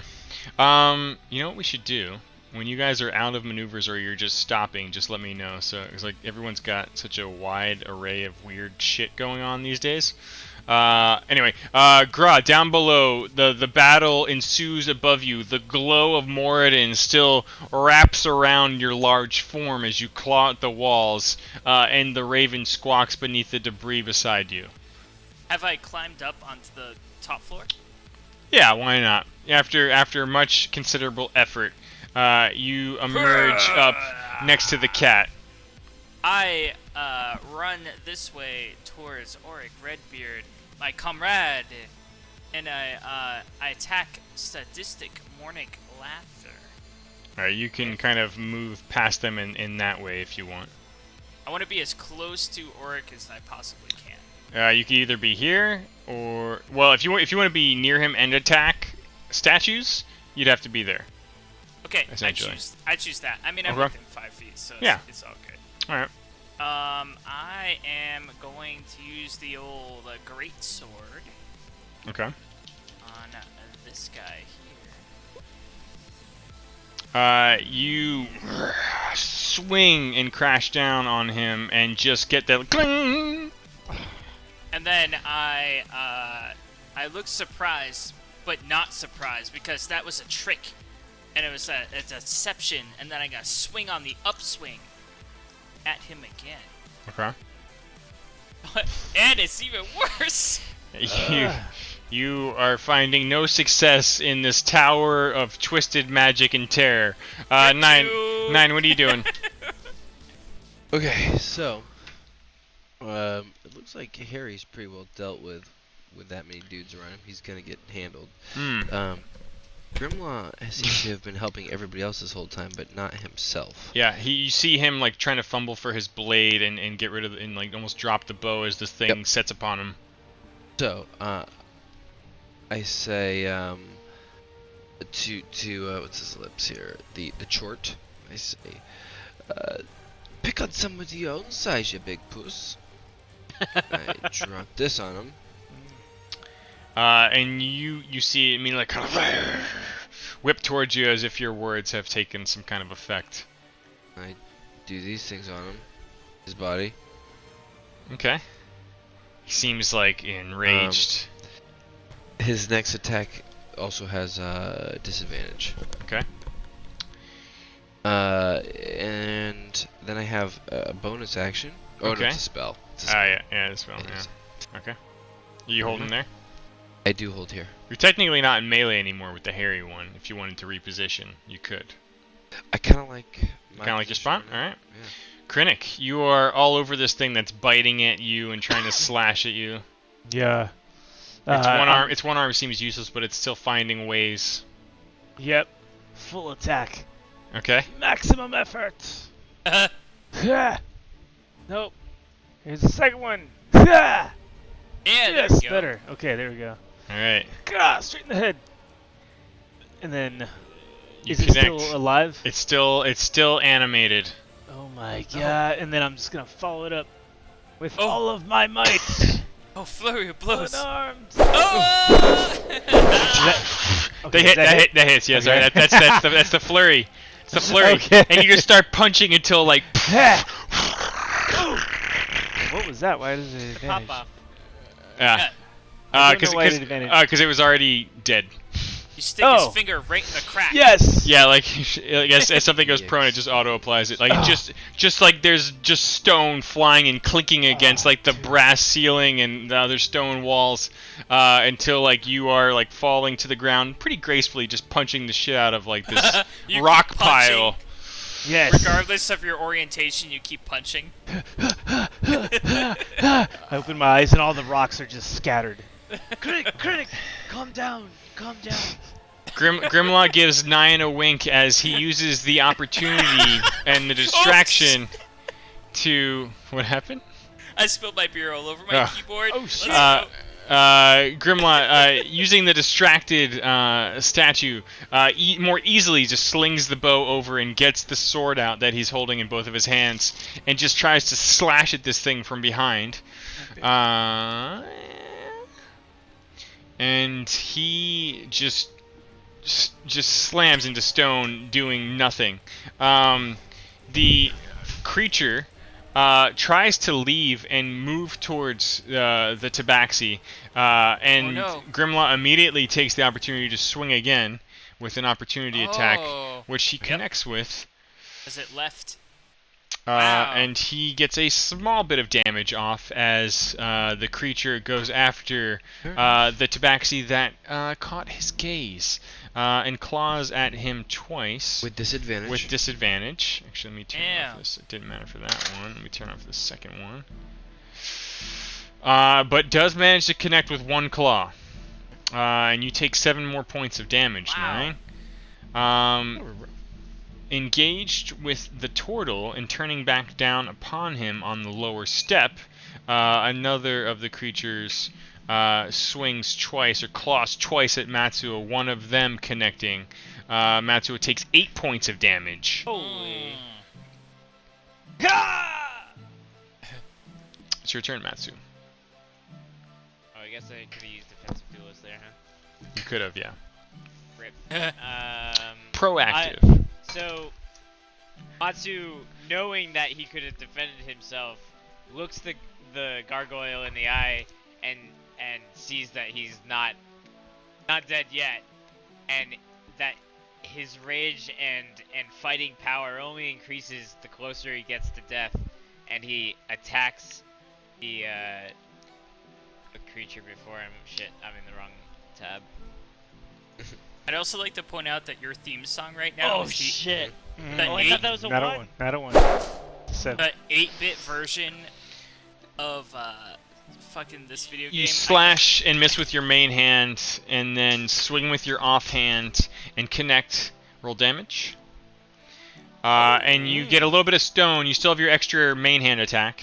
Yep, going for it. And you miss with the other one. You swing 3 times furiously at this thing up above you, and only connect once for minimal damage. Oric, what are you doing? Oric's attacking the stupid apologetic chort guy like he has to fucking apologize for his stupid chortle.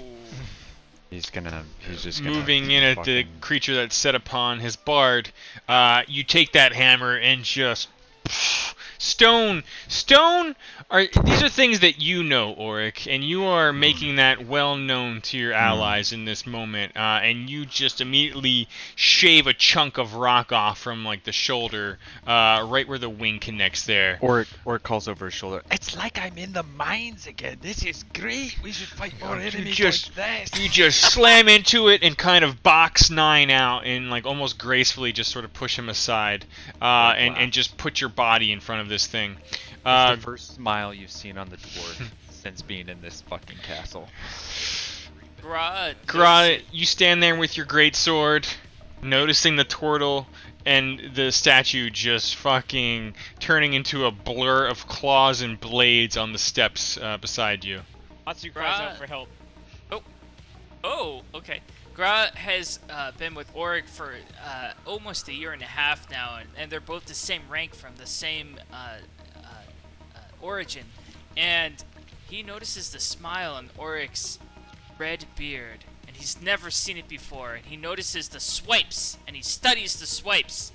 And then he uses his great sword, and he imitates the swipes on this guy. Oh, Jesus Christ! But he's not a dwarf. Trying to swing the massive greatsword like a dwarvish hammer. You find the movements and the posturing unnatural to you, and you swing and you miss. And you just whoosh, swing past it, and you still see this thing. Knowing you've got one swing left inside of you, what do you do? Gra's mind analyzes. Oh, I wasn't kneeling. I'm double as tall as him. I kneel down. And I attack again. Dropping to both knees, you swing up at him with the flat of the blade this time, and just smack into this thing, and just immediately take a chunk out of the leg, and it drops down with you, and you can reroll the 1. Hey, that's way better than 1. Whoa! So you do 5 additional damage to the thing. That's how he does it. I'm curious. Does that go in your rule book? So just to be clear, Gra has literally just thudded down onto the floor, dropped on his knees, turned the grip of his blade so that the flat of a great sword, he's swinging it like a fucking cricket paddle, and just smacked into this thing, and just taken a chunk of rock off. Yep. That's rule 37, I think. The gargoyle also drops as it's a load-bearing chunk of rock in the leg, and is also on its knees at you with its claws out. 9, what are you doing? Rule 37, fight like a dwarf. Your mind's Gra of Rule 37, how to get your rocks off. Oh, okay, that's what it's called, how to get your rocks off. And, he still not very pleased with, everybody seems to be picking on him. Oops, shit. Pulled up the wrong map. And he's gonna cast. He's gonna head on over to the Chort. That's the worst name ever. It's a chitty Chort. And he's going to. Wow, I have 2 vicious markers. Oh, I see. Yeah. He's gonna cast the beanbag. Oh, the beanbag. He's gonna play this wicked melody you're hearing right now. He's gonna take these 2 jars with fire, light bugs in them, and he's gonna do that fucking rave dance stuff. You know what I mean? Yeah. He goes like, and they freak out. Yeah. As he walks towards this stupid rock, thinking that it will adhere to its basic instincts. All right. Casting Vicious Marker. Or no, Eldritch Blast. That was it. Okay. Eldritch Beam Blast. Alright. There's the first one. Oh my god. I don't know what that means, but that sounds great to me. Does that double my damage? Whoa. I mean, you rolled a 20 plus 7. Whoa. The energy starts building in your palms. So what's the first damage do? The first damage. Sorry, I got caught up with the humming sound. You rolled twice. So when you drag the dice off, just right click until you've doubled the quantity of dice. Okay. It would have done it automatically. So if you ever roll natural 20, try to roll damage immediately since it will auto do it. But when you drag off, you just right click to add a second one, and it should. Unfortunately, you need help? I can't do it on my tablet, so. Okay. I'm just gonna do this. I'm just gonna do this first one. Okay. Oh. So initially it's 1. You could just do it again. Yep. I'm just gonna do it again. And a 7, the opposite. Okay. Okay.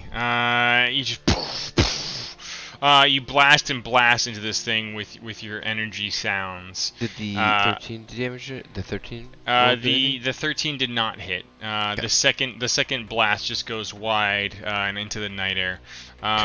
You holding there? Yeah, still performing my sweet light light Okay. magic. Yeah. Krennic. Which one is more fucked up? Apologetic chort or mournful laughter? They both look similarly fucked up, although the laughter is down on its knees, missing a significant amount of structural stone in its left leg. Ha! Yeah. Roundhouse. Jesus. It would not be considered prone, Right, yeah. but yeah. But it's lower in Yeah, stature. and you roundhouse and miss. Ha! And then follow it up. Oh, and miss, and then miss. again. And then I'll just bonus. Yeah, just a silly kick with Flurry the of toe. blows, miss. And Oh, you hey, finally connect. That's it. And you kind of just send it like reeling forward a bit, and you see some loose rubble fall free. Yeah. Grimlaw, finding more success with his bow previously, he says, the magic works better, and he tries to take an advantageous position, and almost like run and then just glides with his newly functioning wings while drawing back another arrow. He fires. Oh boy, does he ever. Oh. +5 though. Just whizzes past one of the wings, chipping a bit of stone. And fully engaged with the dwarf, clawing at you twice, Auric. And missing both times is the other golem, or gargoyle. And giving one claw to the monk who's on top of him, and one to the Gra that has dropped him. Both claws miss. We're back to the turtle. Alright. So, Matsu's, like, standing there, bleeding quite a bit in nice samurai fashion. He has a giant claw scar. Well, not scar, but, like, claw wound going across grazed his chest. wound. Yeah. And staring at his hand, and then goes for one final attack against this dude here, and hopes to hit. Your opening main hand attack slashes into the thing from behind. Roll damage. Oh, yeah. You slash more chunks of rock away. You still have your offhand and an extra main hand attack. Again, you slash into it. Roll damage. Ranger rolls. More damage, and then roll your last attack. Finally, you miss again, just clinking against the stone. But you just whittling and carving a statue that's yet to take form. All of you are just chipping away at this mass of moving rock. Auric, your hammer glows furiously as you smash into this fucking thing again, taking a more significant chunk out than most people on the battlefield. Gra, what are you doing? Gra, I have a question for you before Gra goes. Yeah. If per se my tentacle whip were to get a hold of one of these things, and because it pulls him to me, if Gra were next to me, would he get like an advantage? You don't get opportunity attacks if you're pulled out against your will or forcefully moved away from an opponent. Okay. It's only if like you're trying to break away without doing a disengage. Okay. Yeah. All right. Gotcha. Good thought. Yep. All right. Gra. Good talk. Gra tries to pick up sadistic, mournful laughter by the scruff of its neck like this. Mm-hmm. Grapples it around the neck and he picks it up. So you rise up off of your knees with the flat of the blade cricket maneuver? Yep. I'm going to roll at whatever you like, but I'm hoping it's athletics. That's what it is. Alright. There it is. It would be cool, but he rolled a natural 20. You grab around the neck, and this thing dropped down on its knees like you were previously, is unmoving. And while you're doing this, it reaches its claws around you and bear hugs you and digs its claws in.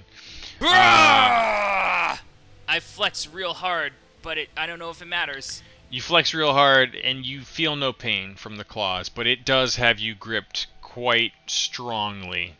I flex it so that it doesn't bite me. It's not currently biting you, but it's completely got you locked down right now. Your maneuver, while seemingly effective, has gone about as wrong as could be, I'm afraid.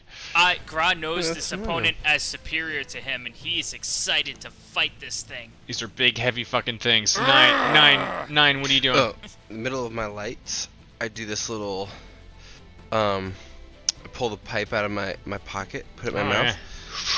And then I go, I do this like, you know, if you ever watched WWF back in the day, like this fucking X across my crotch, and I blow out this amazing fucking dragon as it casts, you know, Eldritch Blast in amazement to one. So with like it's like a forceful, like the dragon is just coming out like a forceful blast of smoke, almost like sailing across the battlefield. Yeah, just blasting them in their goddamn guts, but just because of their feelings, you know. Yeah. You just blew so hard. That guy? Yeah. The dragon just goes billowing out against the first guy. Go ahead and roll the second attack. Okay. If you Ross' would. eyes light up. He's impressed by this. The second attack is gonna go on this doofus. Oh my god. The dragon almost like takes the form of like a small miniature but accurate like massive ancient dragon, and it just blasts through the cracks in the first gargoyle and then rears up in the air and then just infuses itself into the cracks of the other one. And go ahead and roll damage on each one respectively. Here's the first one. And then the second one roll twice, remember? Yeah. One. Oh. It did it for me. Evens out. Wait. It did it for me, yeah. And almost as if you hear like the rumbling of dragons, the smoke just goes through the cracks of each of these things, and as it emerges, just like an explosion of rubble across the room as each gargoyle shatters just in one into the heart of the other, and just smoke and debris come exploding out from the center of it as they shatter across the room. Wide with excitement. I have never seen that happen before. I hope all of our faces look like what? Big Lebowski, where we all have ashes on our face. I'm just like, what the fuck was that? Matsu has his arm up, just like deflecting the wind and rock that's coming his way. You are no longer in initiative. How did you do that? Grimla just lowers his bow like, what the fuck? Gestured with my crotch, it was the gyrations. I've seen power like that one time before. Where did you learn to do that? I guess from my father. Gra runs up to Nine. Show me how to do the hip gyrations, please. And I start thrusting. I give him all a little dance lesson. How much time? Okay, with how loud and quiet we were, and what I see around, how much time can I detest or deduce that we have here to feel safe? Maybe like you kind of get an idea, like if I'm in a closet in a room, I'm like, okay, I probably could stay here for like 30 seconds before I get the fuck out. Yeah. Make an insight check. Yeah. Oric does rock debris off of his hammer and looks around. Okay, I'll come back to Oric in a second. Sorry. I'm looking for my insight button. Ooh. That was history? Gra's just rolling history checks. I detect the history of this room. 9. It's unfortunate. You're not really sure, but it is late in the evening at this point. You've heard no other sounds around this particular tower in this part of the castle. But it's clear to you at this point that the raven was squawking about something about its master. Flying. And raven. As far as you can tell, while someone was here previously on this day or this earlier part of the evening, they are not here now, and you don't know where they've gone. Ordic, you start wiping the dust off your hammer and looking around the observatory. You keep the smile that's spread across your face. This is a most interesting find, and while, yes, indeed, the contraptions that make up this room and this crazy, strange, steampunk-like telescope made of brass and gears infused with magic, and certainly still usable, but in a delicate state, you see this, let's just call it a giant magic telescope contraption. It's massive, but you immediately just start, if we take the stones out here, did something here, we could probably move this thing and keep it intact and rebuild it. You're not sure exactly what it does right now, but it seems neat. Oric is That does seem neat. Oric is intrigued, and this is like the one thing that would keep him fully engaged and staying in the castle is finding out how the fuck this magic thing shit! works. And so Oric wants to start like taking things, like he doesn't even miss a beat. Like combat's over, he just kind of like sheaths his thing and he's like, "Hey Gro, I need you to grab this and we're gonna start moving this over here. Alright, 9, I need you to go give me a cloth, I need to polish this lens here. Alright, okay. We're gonna have to move that wall. Krennic, can you get up and at least try to start moving rocks?" And just starts immediately delegating everything. Tortle, sit in the corner. Watch the stairs. Gra immediately spins around, and whether it was like a worm in your mind or what, you don't know, but the sense of history about this room consumed the subconscious of your small brain, and as Oric starts dictating commands, ripped from the wall in intact form is a delicate, unfurled piece of parchment. And Gra, you see in front of you something you're reading Rules of Academy, something. You're amazed that you haven't torn this thing asunder, but in your hands is a very delicate piece of parchment. Oric, help me! I've got something delicate! Help! I drop it on the floor. Oric picks it up and just starts reading through it. Okay. You see an ancient list of rules for someone or some peoples that used to inhabit this tower, this observatory. It says the rules of the Academy of Stargazers. Rule 1. Gra, you perk up at this, right? A list of rules? I like these rules. The word of the Star Mistress is final in all matters. Rule 2. Star Sisters are the right hand of the Star Mistress, and their order shall be obeyed as if she uttered them herself. Their robes shall be embroidered with silver thread. Rule 3. Stargazers are honored graduates of the Academy, second only to Star Sisters and the Star Mistress. When they visit the Academy, they shall abide by all rules of the Academy. Their robes shall be embroidered with gold cloth thread. On and on it goes. I could read it if you really want me to, but it's there. Gra spits on the floor. I'll tell you what rule number 1 through 3 are. A deep valley is full of rocks. A camp is easily befriended by spices and chicken. Red people and blue people are not the same people. What the fuck is this? This isn't right.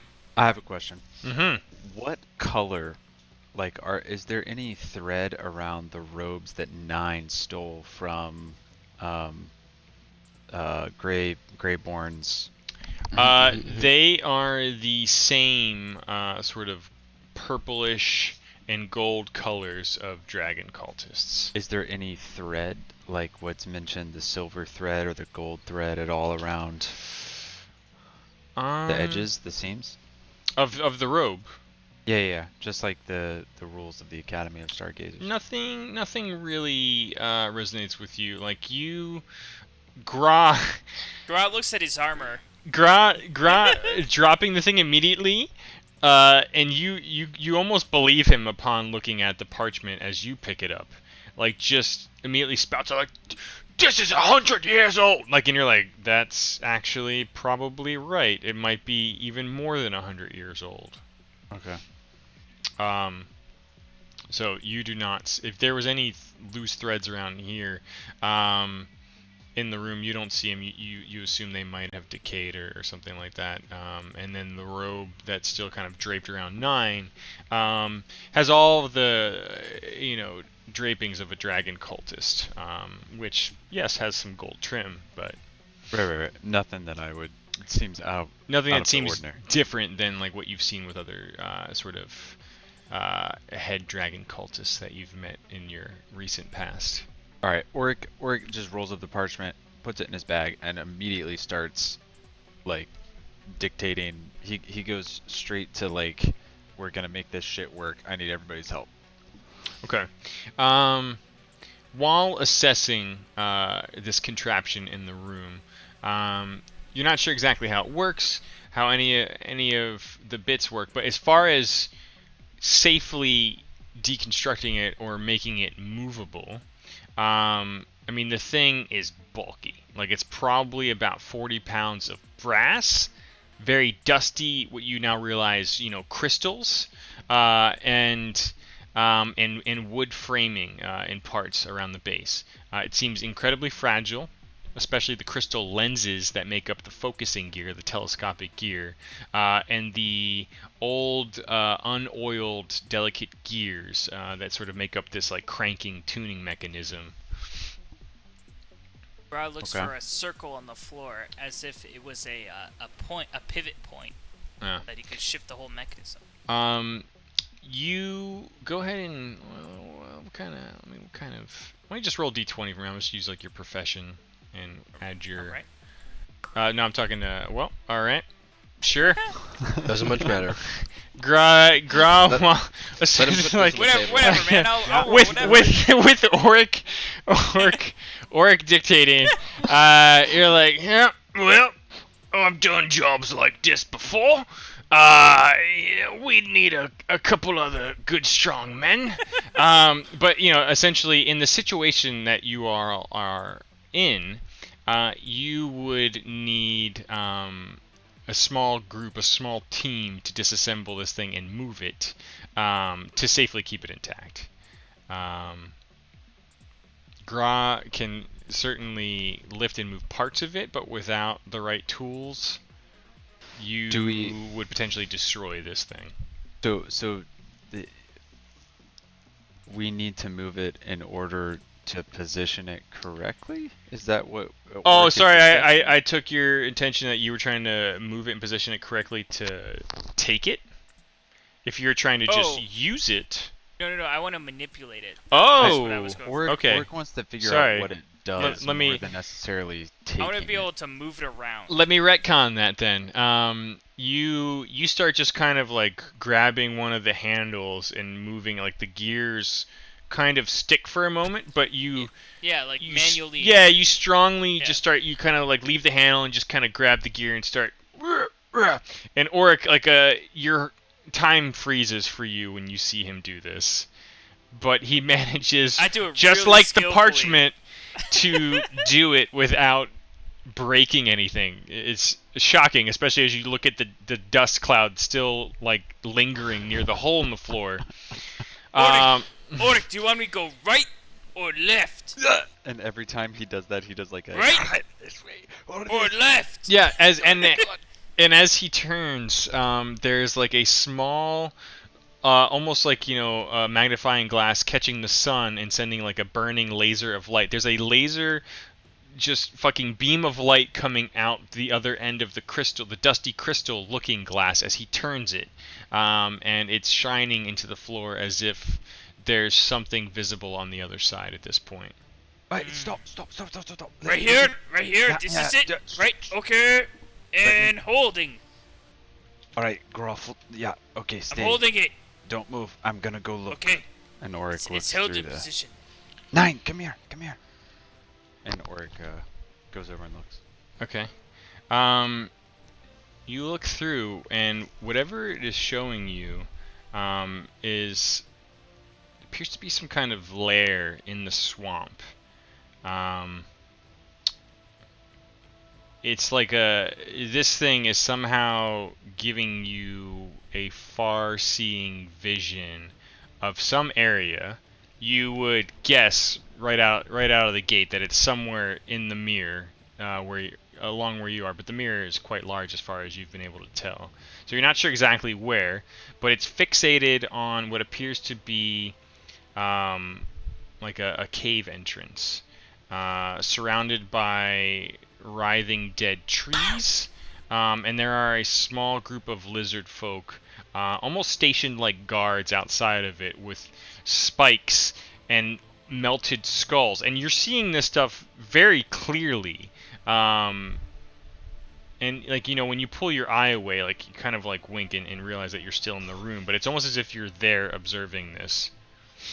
Were there any other features about that particular area that Auric might be able to use as landmarks? Yeah, you can look in again and make a perception check if you like. I would love to. Perceive it. There are a couple of distinct trees with hanging melted skulls also draped down around them as if in warning. And you feel like if you saw these trees from a distance, you would definitely know that you were near this cavern entrance. Okay. Auric relays the information to everybody in the room. What do you see? What do you see up there, Auric? You know, I've got a feeling. I think there are dragons probably. If there's a if they're trying to pay tribute to dragons, that's the whole point of this, right?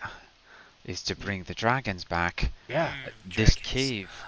I see a cave and there's these distinct trees. I have a feeling that that's the cave. If there was any place where there's why is there not a dragon here? There should be a dragon here. But I think that's the place where they would keep it. Makes sense. We brought ours to caves. Yeah. We've dispatched dragons before. Uh, You said, whoa! I mean, close. We shot one in the eye. I smashed one of its babies on the ground. We've killed. I think you slipped, didn't you? Okay. Gra recollects killing an unborn baby dragon fetus. Yeah, I almost killed that dog with it. Matsu might remember a thing or two about this cave. It starts striking a chord. Yeah.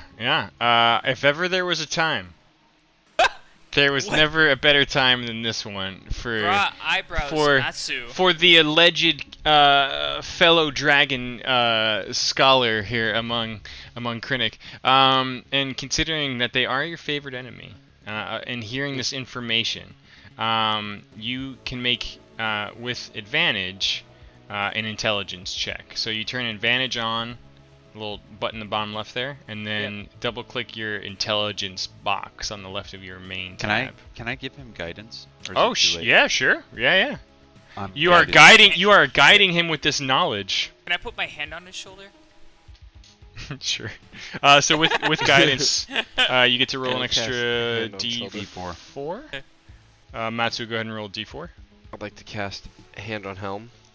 Yeah, I want to put my hand on his shoulder. Yeah. Okay, it doesn't work out. You describe the scene quite vividly to Matsu, and it's enough that you almost want to look through yourself, Matsu, because it's stirring some tales you've heard from other trackers, other rangers, who has had some insight about dragons in this area. Matsu pulls out his flute and begins to pour out a flutish tune that would remind everyone, reminisce everyone about dragons and kind of refresh Matsu's inner self about dragons. This is awful. Nine sees what Matsu's doing. Yeah, 9. And with his real professional prowess, he takes what he knows and he really tries to amplify Matsu's inspirational music. 9, show this baby how it's done. Did you hear that, like the little and the music that just happened on Damn about a second ago? Yeah. It was like that moment. It just came in through that little synthesized thing in there. Okay. I like otherwise that. I like bland that. melody. Yeah, okay. So Matthew, you're approaching the seeing device. Yeah. Yep. Okay. Whether you wish to share it or not, you can abstractly describe what you believe you've been told are the tales of a fearsome, unbelievably swift black dragon that claims domain of a swamp-like territory on the Sword Coast near a mountain range. I relay this information to the party. Okay. Give me 1 second, please. Oh, Black Dragon on the Sword Coast. I've heard tales of this dragon. I've heard tales of the Sword Coast. Isn't that where those other travelers went? Ace and Palandor and what was the pirate's name? That, Who are you talking about? Nothing. Come again? I know the Sword Coast.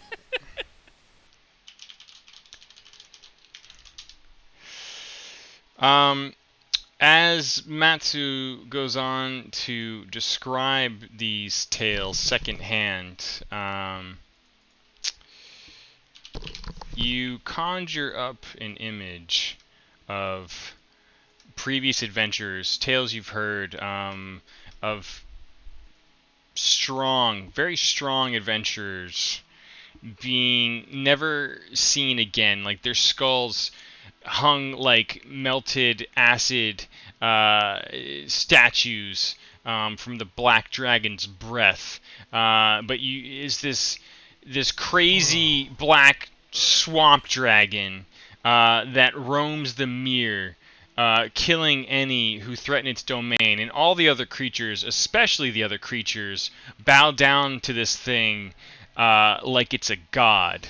And the name of this black dragon, as you try to recall, is Varaghamantha. What? you can't really pronounce it. You can't really pronounce it, but it's you try to spell it. You try to spell it. You try to spell it. And yeah, you're draconic. You can write draconic better than you can speak it. And the name hisses off of your tongue. God. Yeah, exactly. I see it. Where is it? And like none dare challenge the supremacy of an ancient black dragon that holds domain over a swamp. And you've heard nothing but tales of terror about this thing. It's in two places at once, seemingly. It's that fast. It's just like this black acid lightning storm. Yeah. And you look through this lens as you kind of share this information. You see the skulls that sit on the spits that Auric described. You see the burnt skeletons that seem somehow pure bone melted, and almost like wax candles are peeled back and then solidified. And you definitely see the signs of the acid breath of a black dragon. And you pull your vision away from the lens of this device and look back at Auric with a look of very likely terror upon your face as you confirm his suspicions. Auric, this dragon, it's murderous, fast, and has no honor. So, I guess my question is, we know that they've approached a blue dragon. We know that they have now approached a black dragon. Yeah? In the mire. Yeah. So, is their objective, like, what are they getting from the dragons? Specifically, is it just eggs? Do they need their eggs? What do they need from the dragons in order to raise this? Is the black dragon? This Tiamat. still in the mire, or has it left with the blue dragon? Have the dragons all agreed to whatever they're asking, Yeah, or are they still in their home? Krennic and Tortle, do you know dragons don't typically strike allegiances, do they? Krennic, go ahead and use one of your dragon skills. Whichever you choose. Yeah, good luck, sir. Alright. Alright. Yeah. Alright. Well, I think Black dragons are notoriously paranoid about other dragons. They don't gang up. They consider attacks from other dragons a real danger, a real threat, and are just notoriously paranoid as all hell about other dragons. So the fact that there is a black dragon potentially nearby with these cultists would be fairly perplexing to you if indeed they are working with other dragons of the colored variety. What? So what are they? What do they need from the dragons then? If the dragons themselves are not working together directly, then they're giving something to the cultists, right? That has to be what the treasure's for. I mean, eggs sounds like. I mean, it's what we've seen so far. But so yeah. If we're trying to thwart, if they need all the eggs in order to create Tiamat, then we've already stopped them, haven't we? We took all the blue dragon eggs. Did we? Yeah, they didn't escape. All the eggs were in the cave. We killed their leaders. Yeah, that's true. Maybe they just kept going with the rest of their plan. And they'll come back for the blue dragon eggs when they need them. Well, maybe the blue dragon can still give them eggs. We haven't faced any dragons, so the dragons themselves could give eggs. That's true. Maybe if we find Borngrave, we would be able to interrogate him in some way and, figure out what they're trying to do. Oric looks at each person who has been wounded by just the stone gargoyles. Like we're all bleeding. Yeah, that hit all of us. And he's like, yeah. This is a short rest by chance. A short. 9. You took some interest in the status of the campus, if you will. If you'd like to continue that line of thinking, considering you've got many perches that are now open and look down upon the courtyard below and the surrounding areas, you could easily just climb up and, like a cat kind of on a perch, look out and examine the area to see if you notice anything stirring at the moment. 9 does exactly what you just said. Climbs up the thing and sees if he can see anything stirring at the moment. You can go ahead and make a perception check if you like.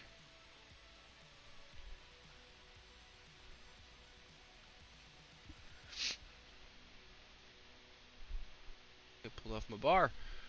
I almost hit deception. That's opposite. Inception. Oh no.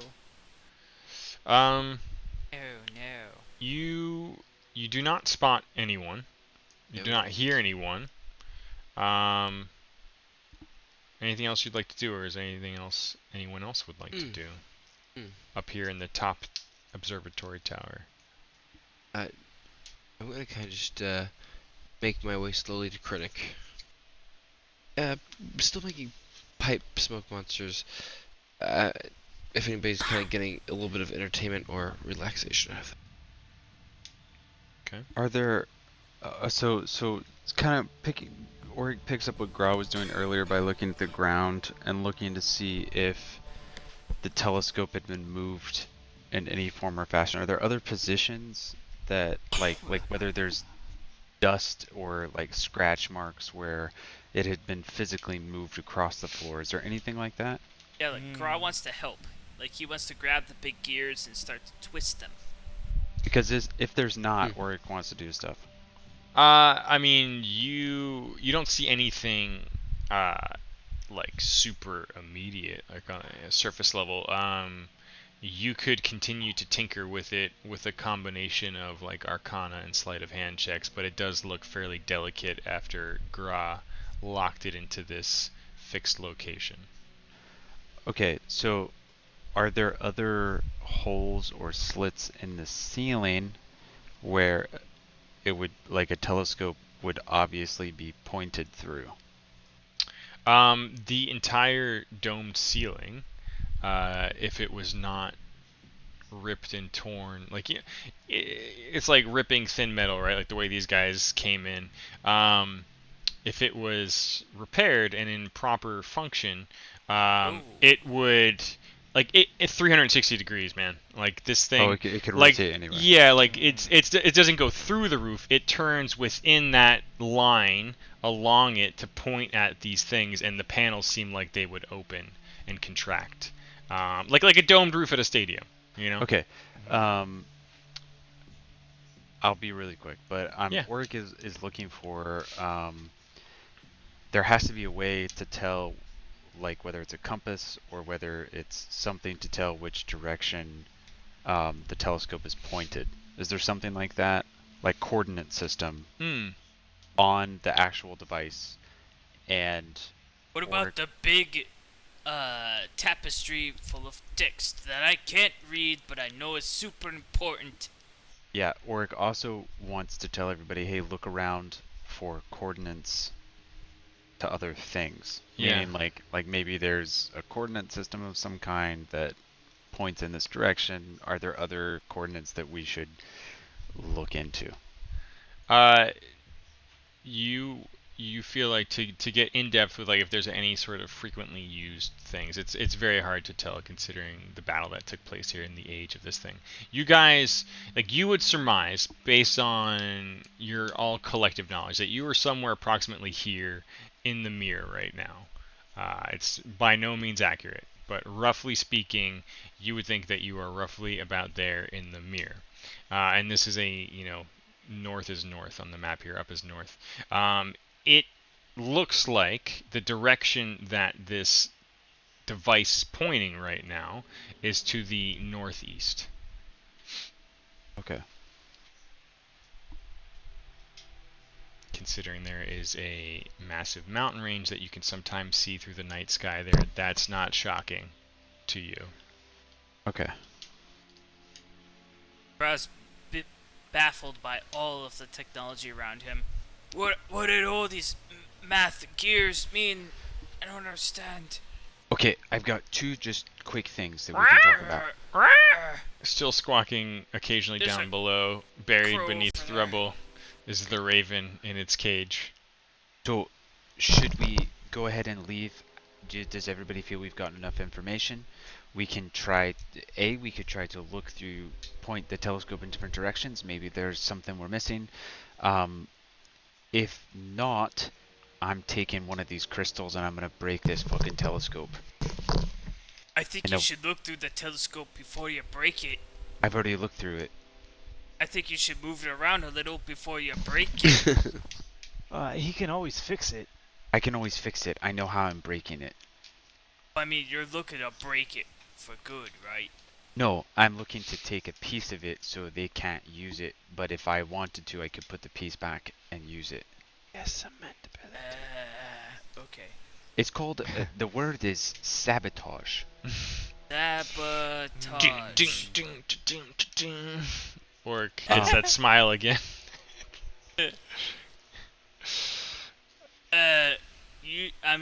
When in doubt, use Rule 57, right? Look through the hole? Break it. Oh. Girl, I'll break it. You don't touch it. Alright, you break... Oh, alright. You 57 the shit out of this. He's going to break it on purpose. Yeah, break it. Okay, so there's not a coordinate system or anything? There's not like a compass or something on around looking at it? I just want to know before I break this thing. One of you. It's clear to you that this thing, almost like by way of some kind of magic, is how this thing sees and locates things.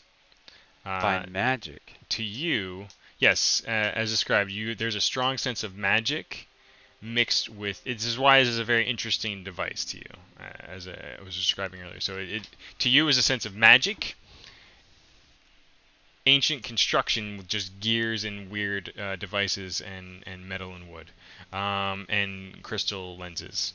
You do not see any just normal coordinate system like you would on a ship, but you gut check guess think that the magic that you've sensed plays some role in that. Can I use Identify on this? You could. I'm using Identify. You've certainly been up there long enough. A ritual. Divination. Between the parchment you've secured from Gra, hello, and the prayer to Morden you've been whispering over this ancient device for some time now, you glean that this thing is an ancient thing called a Farseer of Lusk. Let me just double check my spelling. Of Illusk. Farseer of Illusk. It is a telescope-like contraption that is useful for observing and studying heavenly bodies, but which can also be used in a manner similar to an arcane eye spell, which, though ancient, there is a strong similarity to that magic. And it is a very strong divination type of magic. Normally, from what you would understand, this is like your rudimentary understanding when you say arcane eye. Arcane eye is a spell that basically conjures an invisible magical eye that hovers and travels, and you look through that eye. Oh, okay. That's the best analogy that you, Orc, can make to what this thing does. A big but dragon. you are basically looking through this thing, and you are there, looking through an invisible magical eye as if you were there. You are not physically there. The telescope device is not physically there, but there is some strange ancient magic that is similar to that basically divines and sees through the looking glass. Would Org know, like, particular words that would make it work? You would need some time with it. Gra pops one of the big gears off the side of it. Oric, where does this thing go? Is it working right? And he starts, like, twisting it around awkwardly. Did you just break it? I pulled this thingy off of the side. It looked like it was stuck on it. I think he broke it. Now that you have identified what this thing is, if you wanted to move it, much like your ritual that you just did here, you would need about 15-20 minutes. And like I said before, in the state that this thing is in, you would need to make both an Arcana check to try to control the magic, and a sleight of hand check to actually, because this is equal parts contraption and magic unified together, which is unique to you in many ways. So to control it and manipulate it, you would need someone to manipulate the device very delicately, and someone else to magically control the arcane eye. I see what you did there, Fiddy. Because I could manipulate the gears, but I break them. These pelicans. Is there something that we need to see that we haven't seen before? Krennic, 9, Tortle? I don't know how these things work. It's so No. Okay, weird. and Org explains. It's like an eye. You can see anything. Is there anything that we need to see? Like anything. Anything. I look at. Is there a thing? Can it Critic can it say show us a anything? person? Anything. 9, you perk up at the Thought of anything? thought of seeing anything. Mm-hmm.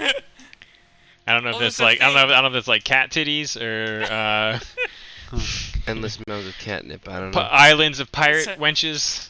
Piece of Catnip beaches. Maybe a friend that you were looking for. Perhaps. piece of grain across the with the wind blowing it across the ground. Can it Can- show us Back to- anything? Can you look at previous locations? Is there a way, like...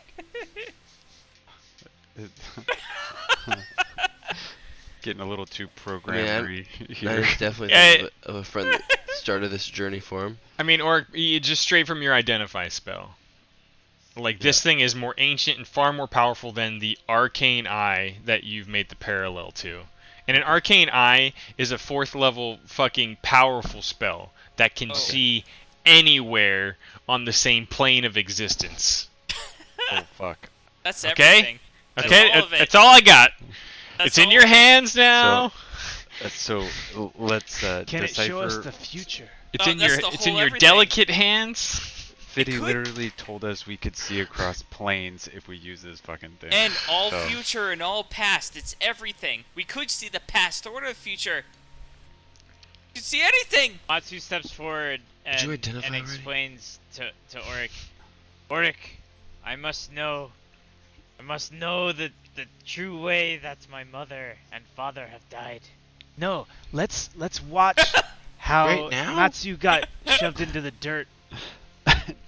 No. We can see no, if he actually critic, deserved no. That would be quite something to see, Critic. If we're gonna spend 20 fucking minutes in this castle trying to manipulate this thing, we should do something pertinent to our quest. Yeah, that makes sense. Perhaps. I'm My sorry, tail Matsu. nods in agreement. Matsu just looks really sad. Matsu, you'll have to find out about your parents the Bruce Wayne way. Gra takes a little tiny gear off the side of the telescope and he Orc pops smacks it his up. hand. Pops it off. Is there something that we need to see? I don't know if we can see the future with this or the past. You don't think so? Okay. I don't know. You don't think you can see everything in the whole entire universe? Okay, so how about this? Listen. We know where they've been. We know where they are. Okay? So what are they looking for?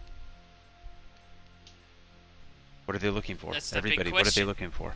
They're, What have they found so far? They found a blue dragon. a blue dragon, a They black found dragon, a black dragon. So what else are they looking for? dragon eggs. There's a we red raided a dragon dragon, egg hatchery. And there's a Okay. green dragon. There we go. Let's take that. Okay, Does the black dragon yeah. have eggs? I Krennic, haven't heard about the a red red dragon. Krennic, what do you know about a red dragon, or a green dragon, or a white dragon? Yeah. Those So are the red colors we haven't dragons- seen.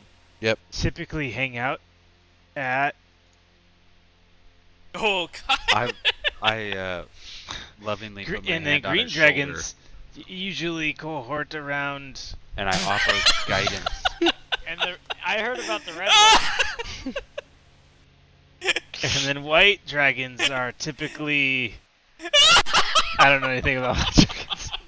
Hey, But I know They someone hang out who with the blue does. dragons. roll a guidance on at least one of those. So.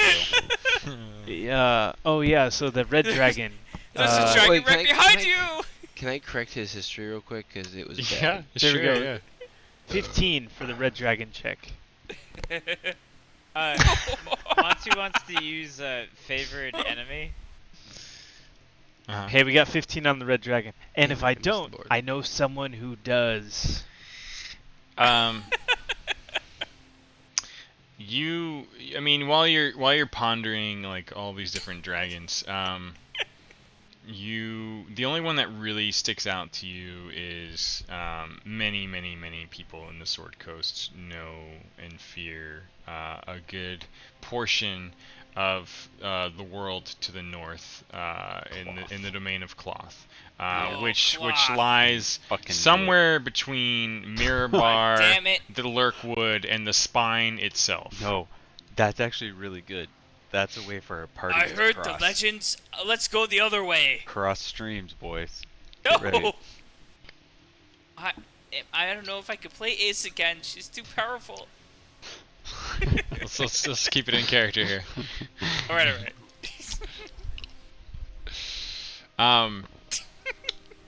The longer you spend with this thing, Auric, the more you realize that, like, actually, roll a d100 for me. Oh my God, 100. Going very oddly Just specific. roll 11 or higher, please. Uh-oh. Anything but 1 or 10. Okay. 8. 88. No, 88, baby. you rolled an 8. Wait, what? You rolled 8. You said Wait. 11 or higher, and you rolled an 8. I saw 0, 8, and 8, which was 88. I'm using lucky. If that's an 8, I'm rolling. I would too. Lucky. Please do. Jesus saw- Christ. Okay, 46. Am I correct on this one? I thought that Yeah. was 80, by the way. No, you saw- got it. It's a 0 and an 8. You rolled an 8 Perfect. out of Like 100. literally Uh, 8s? Just The double number is the 10. while everyone is trying to Oh. like one-upmanship each other about who knows what about dragons, just making up weird sounding words that no one can pronounce. Nine and Krennic land on the only name that sounds legit, which is Cloth to the north. And there's a sound as Krennic is as Auric is fiddling with the device. And you've now found, thanks to like the remaining glow of your identifying spell, that the almost like finding like the breaker box, or the panel in the car. You find something down below in the wood of the base of this machine. And in there is a series of knobs and levers and gears. And you start tinkering with it because you have to. And you almost fucking break the thing when Moradin smacks you in the back of the head. You just... And you just feel a jolt, like you just... like right as you're about to pull this lever, it's like the equivalent of like cutting the red wire. And you stop yourself as you feel this jolt. And you're like... You realize that you probably shouldn't touch that. But seeing the rest of this mechanism exposed bare, you feel like you could pretty confidently manipulate this thing and control it to look at things. Delicate though it is, you feel like you can look where you wish with it, but until you've had an extended period of time to properly repair and rebuild the thing, if you wished, each use of the thing would pose a risk of potentially permanently damaging it. Oh. How much, with a practice eye, how much time would it take for Auric to fix such a thing? Like at least a week or more. Oh. Okay. That's not an option. With supplies. Okay. Yeah. So, here's what I propose. This is a fantastic device, but we shouldn't use it until we clear the castle. That is our goal now, is it not, gentlemen? Aye. Roz awkwardly resting against the telescope, like pushing bricks out of the way just a millimeter so that Auric can see, but he's not doing it on purpose. So, Yeah. is there a piece to the crystal that Auric could take that would render it useless to anybody else who doesn't have the crystal, but would not be difficult to fix if you had it? Yeah, got a piece right here. And Gra extends his hand. There's a little bolt taken out of the machine from a random place. Here, take this piece. Is there? I don't know. Let's find out. What am I rolling? Auric's looking at how it works, and he doesn't want anybody else to be able to use it, but wants to be able to fix it. Okay. Well, given time. Auric, the character, would clearly tell Gra, the character, that messing with the machine is a very, very bad idea, though he's done a great job thus far. Oh, thank you. Any further tinkering with it would be a very risky and bad thing. Gra sits on his hands like a child. Auric, you feel like you could, in fact, remove a few of the crystal like 2 of the crystal lenses that make this thing operate. You feel pretty confident that you could do so without damaging the thing, but guess that there's about a 20% chance that you could permanently fuck the thing. That's twice as much as you just rolled. Hey, 9. Yeah. I feel like I could use a little bit of help here. I could feel inspired. Could you play me a song, maybe, that would help? I don't know if you've noticed, but I've been blowing the smoke monsters with my music the whole time. It's time to get inspired. As you all were describing dragons, little dragons of different colors were coming out of the pipe and swirling around in whatever way 9 imagined that they might look, even though they are, smoke colored. It would have been like they bear different forms. It was like the elephant march silhouettes in yeah, Dumbo. There you go. Does that count as bardic inspiration? Maybe you sprinkle little powders in there to change the hue of the color of the smoke.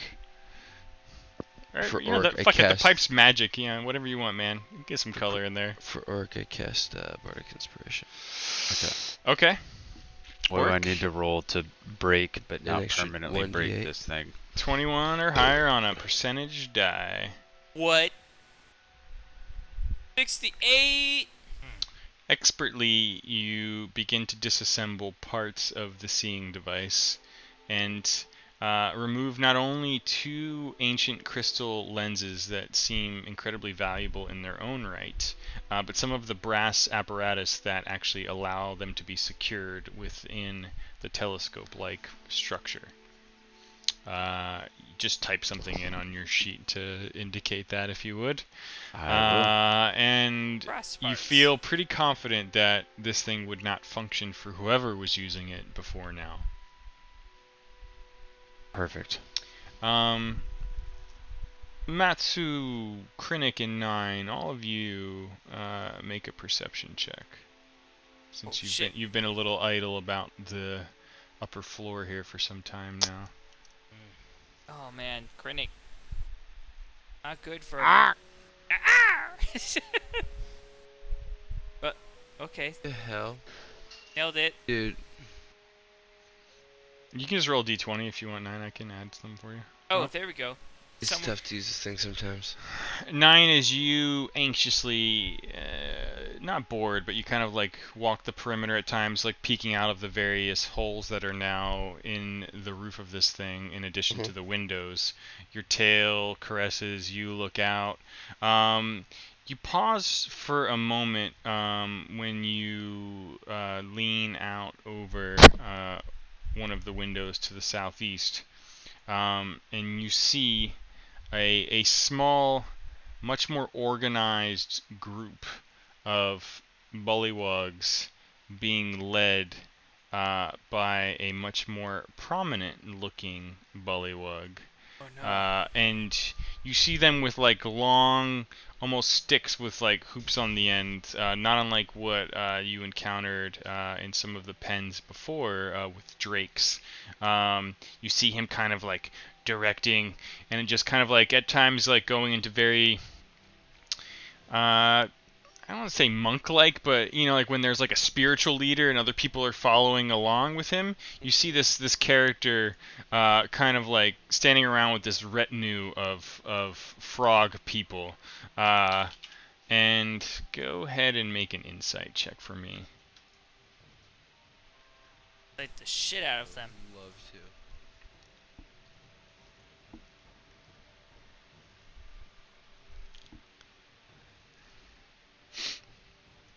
Take me a second. That's right. So good. Moving so slow.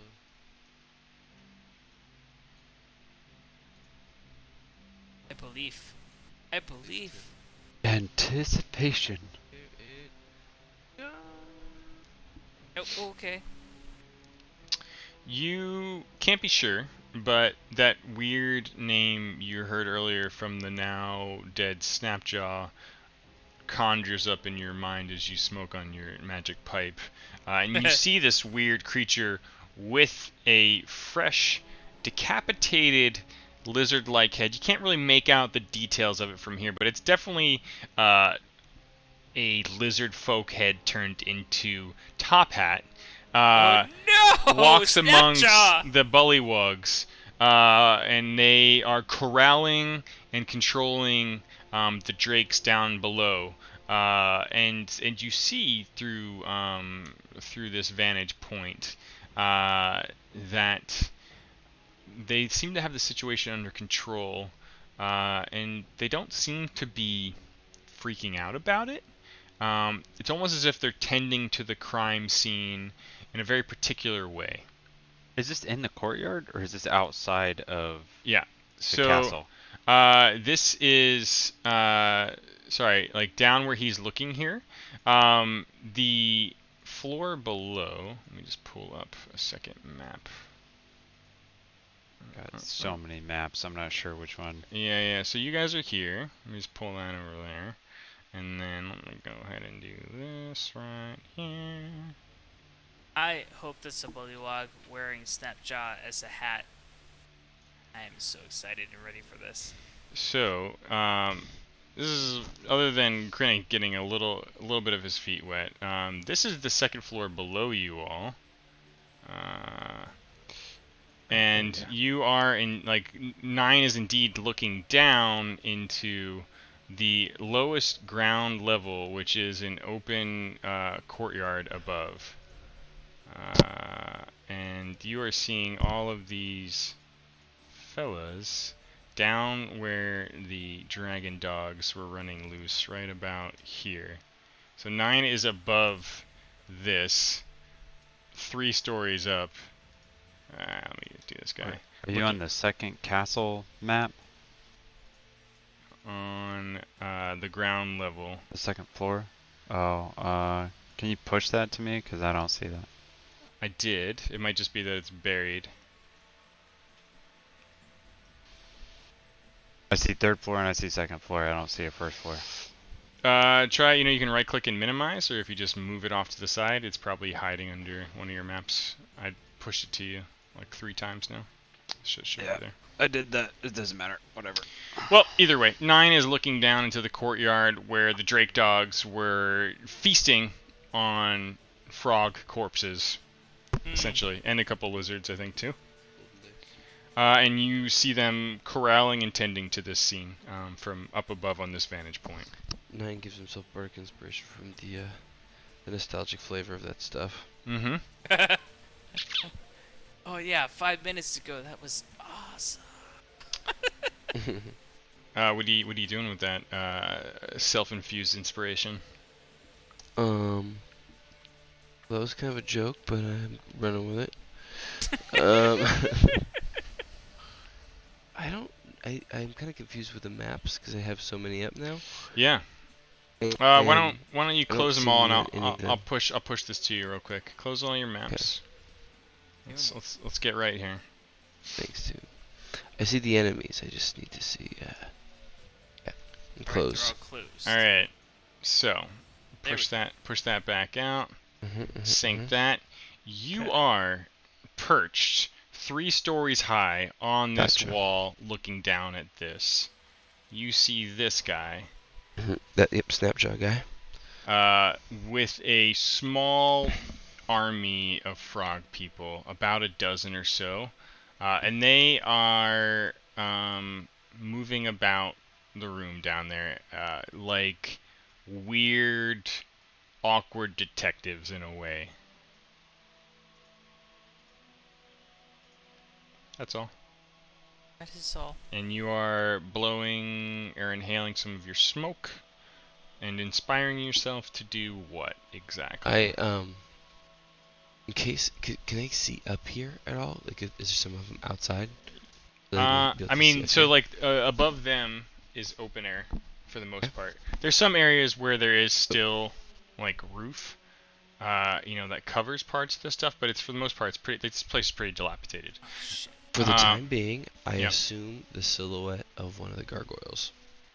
Okay. If they look up here, they see me doing my patrols. You move into position and recall that the gargoyles, until you all entered, were perfectly stationary in the exact spot that you're standing now, Perfect. looking And out. then as I communicate with my team, I get into this silhouette position. I just try and hold statue while we figure it out. Okay. Our next step, just so if they look up here, All right. it all seems ordinary. We can pause there if you all want. Okay. Yeah. Be a nice place to pause. Yeah. Sounds Alright. good. Hey, we did it, guys. We didn't die. Close. Close. Oh my Well, I mean, God. maybe for you, you got a gargoyle on your chest. Grimlock came pretty close there. Yeah, but It's a good thing I gave him that potion. We haven't faced any bosses yet, boys. Yeah. I felt like a boss. I'm out of everything. Oh. I have I'd nothing really left. like to take a short rest just for, life's sake. Maybe we can barricade the stairwell or some shit. I know. Night, Yeah. guys.